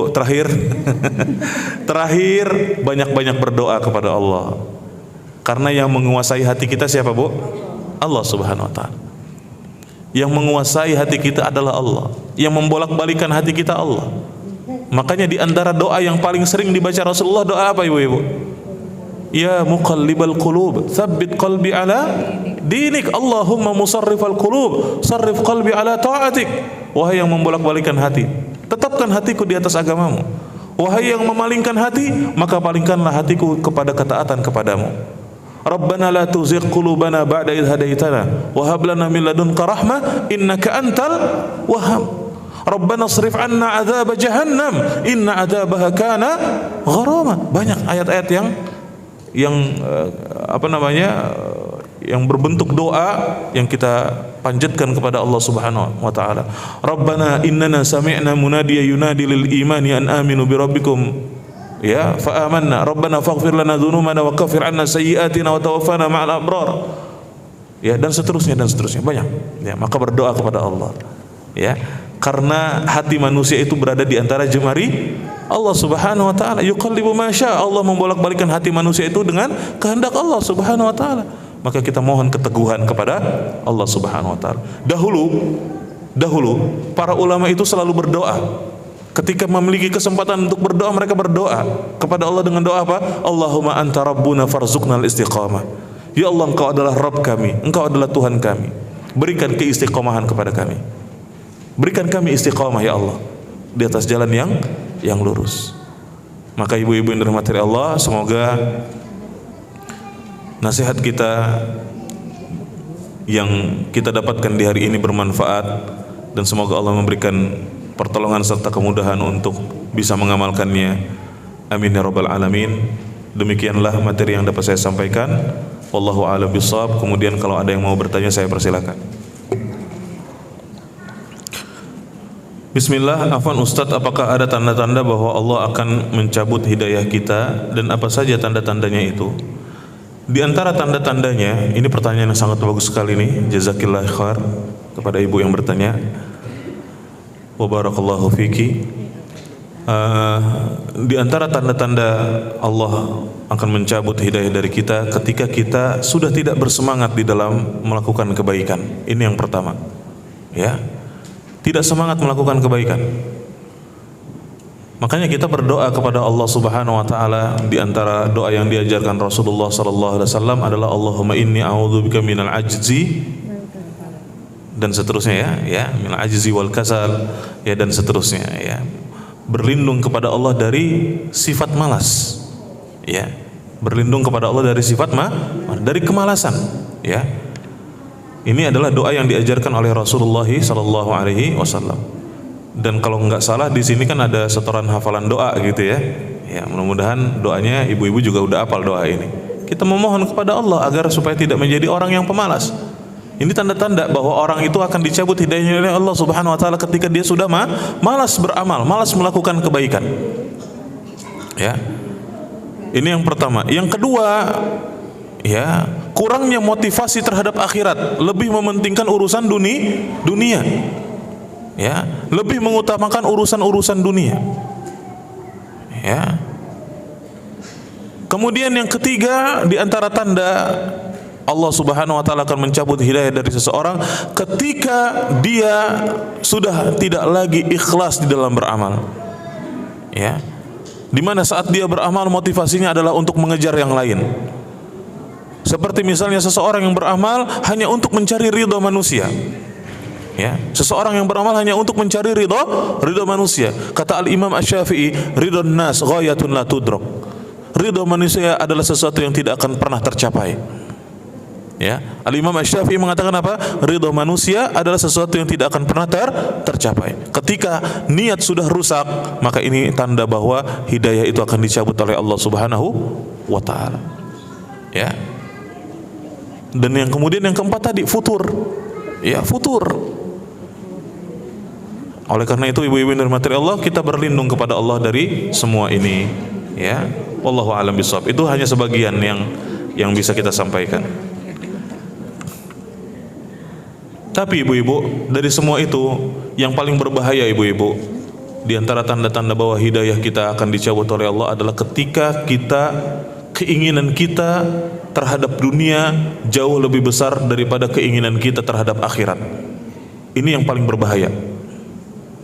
Ya, ini yang paling berbahaya. Keinginan kita terhadap dunia jauh lebih besar daripada keinginan kita terhadap akhirat. Ini tanda yang paling berbahaya, yang harus kita waspadai. Ya.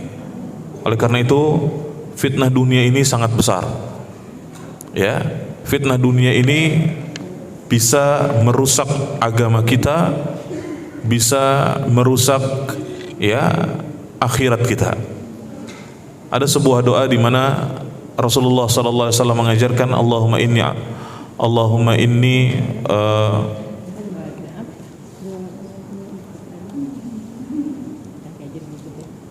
saya lupa ya.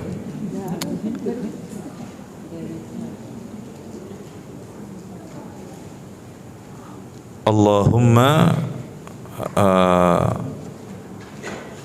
Ada yang ingat gak ibu-ibu yang kita diniyalladzi huwa ismatu amri, awalnya gimana? Allahumma aslihli Allahumma aslihli dinilladzi huwa ismatu amri. Gimana bu? Allahumma aslihli dinilladzi Allahumma aslihli diniyalladzi huwa ismatu amri wa aslihli dunyaya allati fiha ma'ashi wa aslihli akhirati allati hiya ma'adi. Ya, waj'alil hayata ziyadatan li fi kulli khair waj'alil mauta rahatan li min kulli syarr. Ya, perbaiki, kita memohon kepada Allah agar Allah Subhanahu wa taala memperbaiki agama kita yang itu adalah merupakan ismatu amri.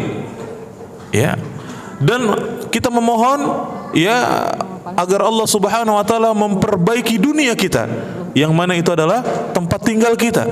Wa aslih li akhirati, dan ya Allah perbaikilah urusan akhiratku yang mana itu adalah tempat kembali aku. Ya, dan jadikanlah hidupku sebagai penambah kebaikan dan jadikanlah kematianku sebagai istirahat dari keburukan. Subhanallah, doa yang sangat agung. Allahumma aslih li diniyalladzi huwa ismatu amri wa aslih li dunyaya allati fiha ma'ashi wa aslih li akhirati allati fiha ma'adi waj'alil hayata ziyadatan li fi kulli khair waj'alil mauta rahatan li min kulli syarr. Ya, doa yang sangat agung. Ya, karena dunia itu adalah fitnah yang sangat besar. Ya, dunia itu adalah fitnah yang sangat besar. Syukran bu, udah diingetin doanya. Ya, jazakillah khair. Ya, jadi itu adalah merupakan di antara tanda-tanda yang harus kita waspadai. Wallahu a'lam bishawab.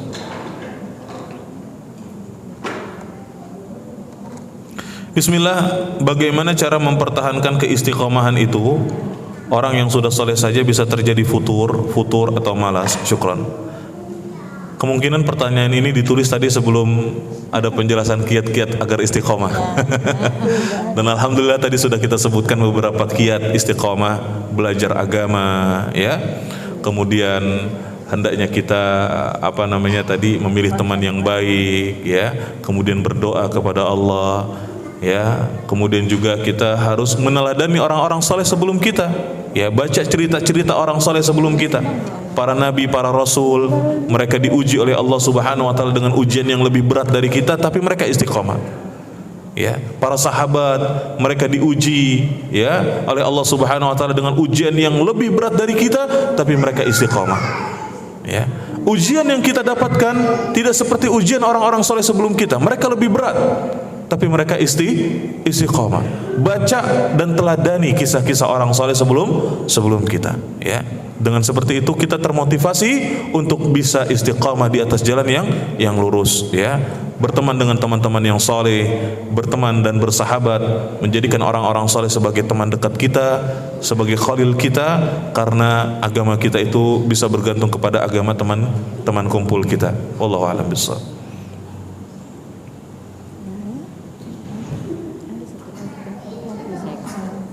Assalamualaikum warahmatullahi wabarakatuh. Waalaikumsalam warahmatullahi wabarakatuh. Assalamualaikum. Afwan Ustadz, mohon nasihatnya agar kita senantiasa istiqamah dalam menjalani ketaatan kepada Allah dalam rumah tangga.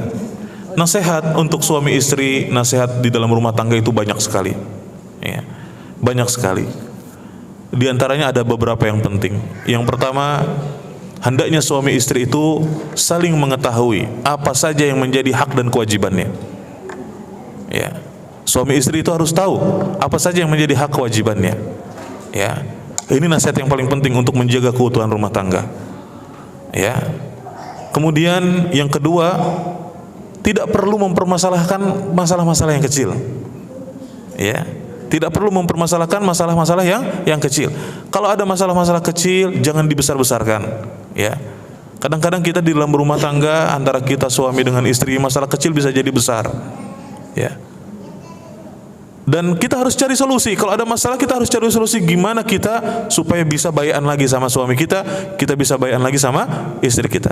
Makanya Abu Darda berkata kepada istrinya Ummu Darda, ya Ummu Darda, wahai Ummu Darda, idza ghadibtu, kalau aku sedang marah, ya, kalau aku sedang marah, maka carilah agar marahku bisa hilang. Maka carilah cara supaya agar marahku bisa hilang. Ini sebuah faedah yang sangat besar. Kalau suami lagi marah, istri jangan bikin tambah marah. Ya. Kalau batu ketemu batu, ibu-ibu, ditabrakin pecah. Ya, itu caranya. Tapi kita harus cari cara. Istri harus mencari cara supaya suaminya ridho lagi. Idza ghadibtu, ya, jika aku marah, maka carilah cara supaya aku bisa ridho kepadamu lagi. Wa idza ghadibti anti, dan jika kamu marah wahai Ummu Darda, aku juga akan mencari cara supaya kamu bisa ridho lagi kepadaku. Suami istri harus saling cari, ya, cara supaya mereka tetap bisa harmonis dan menjaga keutuhan rumah tangga. Dan tidak bisa menjadi satu, ya, tidak bisa menjadikan satu cara sebagai patokan. Masing-masing punya caranya masing-masing. Ya. Bagaimana cara supaya harmonis, masing-masing suami istri punya caranya masing-masing. Ya, dan tidak bisa menjadi satu cara menjadi patokan, acuan, tidak bisa. Yang jelas dua nasihat ini paling penting, ya ibu dan materi Allah.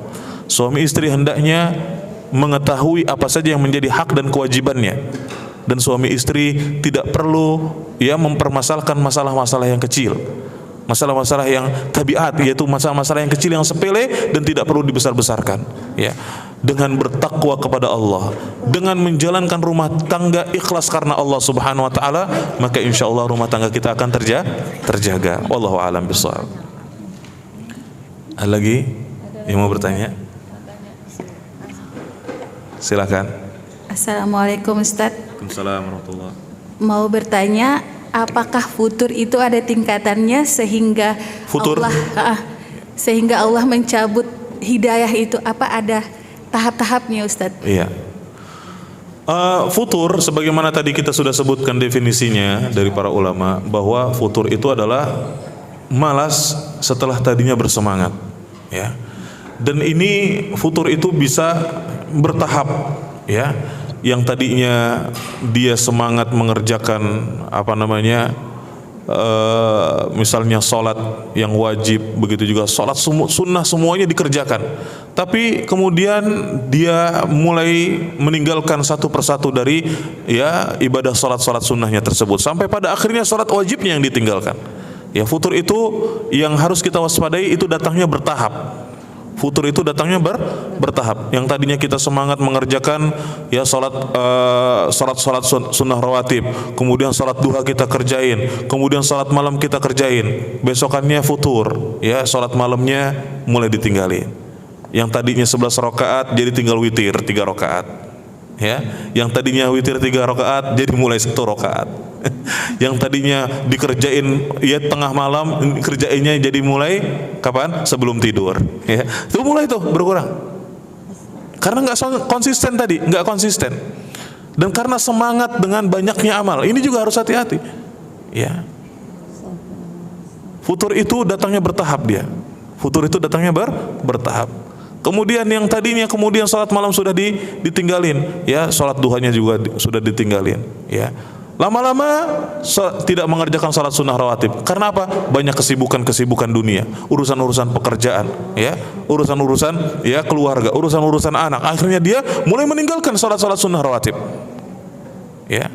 Akhirnya yang tersisa dia hanya mengerjakan salat yang wajib saja, ya. Lalu kemudian datang futur yang berikutnya, salat wajibnya mulai, ya, datangnya terlambat, ya. Atau yang laki-laki tadinya rajin ke masjid, kemudian akhirnya mengerjakan salat wajibnya di mana? Di rumah. Mulai seperti itu, ya.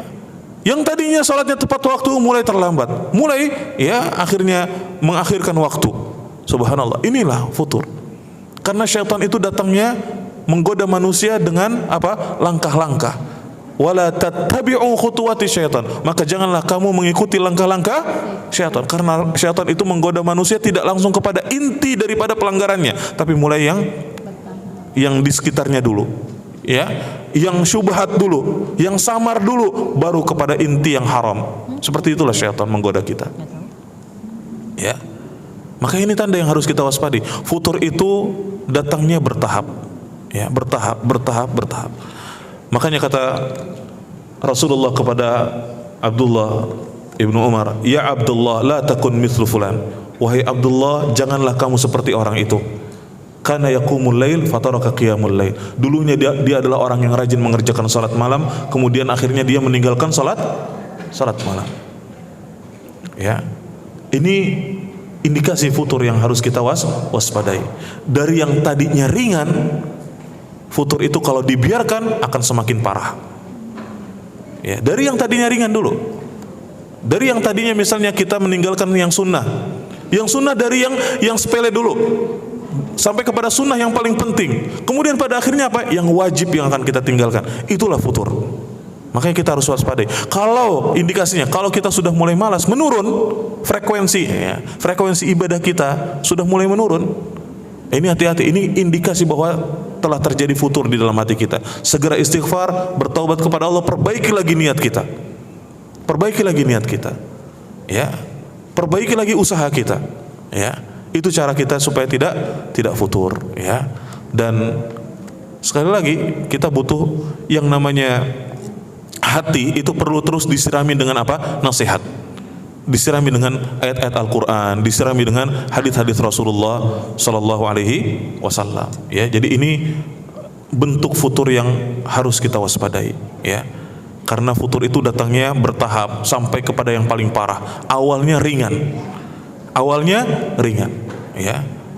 Maka kemudian dia bertahap sampai akhirnya kemudian ya kita futurnya sampai kepada tahap yang parah, bahkan bisa jadi kemudian hidayah dicabut oleh Allah Subhanahu wa taala sehingga kita kembali kepada kemaksiatan yang dulu kita kerjakan. Wa na'udzubillahi min dzalik. Supaya kita tidak seperti itu, tadi kiat-kiat istiqomah sudah kita sebutkan. Ya. Itu yang harus kita tempuh dan kita usahakan. Wallahu a'lam bishawab. Saya kira cukup ibu-ibu yang dirahmati Allah. Mudah-mudahan kajian kita hari ini bermanfaat dan mudah-mudahan Allah Subhanahu wa taala senantiasa memberikan hidayah dan taufiknya kepada kita. Semoga Allah Subhanahu wa taala memberikan pertolongan dan kemudahan kepada kita untuk bisa mengamalkan ilmu yang kita dapatkan. Karena yang paling penting ibu-ibu, ilmu itu bukan hanya diingat, ilmu itu bukan hanya dicatat, tapi ilmu itu yang paling penting adalah kita amalkan, ya. Dan kita bisa mengamalkan ilmu adalah karena pertolongan dan kemudahan dari Allah.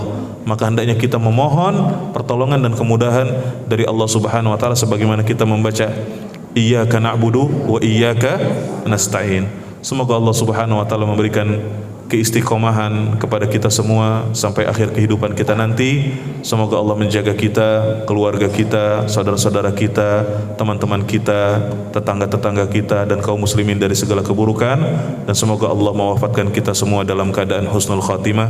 Amin ya rabbal alamin. Apa yang benar dari Allah, kesalahan dari saya. Nas'alullaha as-salamata wal afiyah. Wa sallallahu wa sallam wa barak ala nabiyyina Muhammad wa ala alihi wa sahbihi wa sallam. Kita tutup dengan doa kafaratul majlis. Subhanakallahumma wa bihamdika asyhadu an la ilaha illa anta astaghfiruka wa atubu ilaik. Wassalamu alaikum warahmatullahi wabarakatuh. Waalaikumsalam.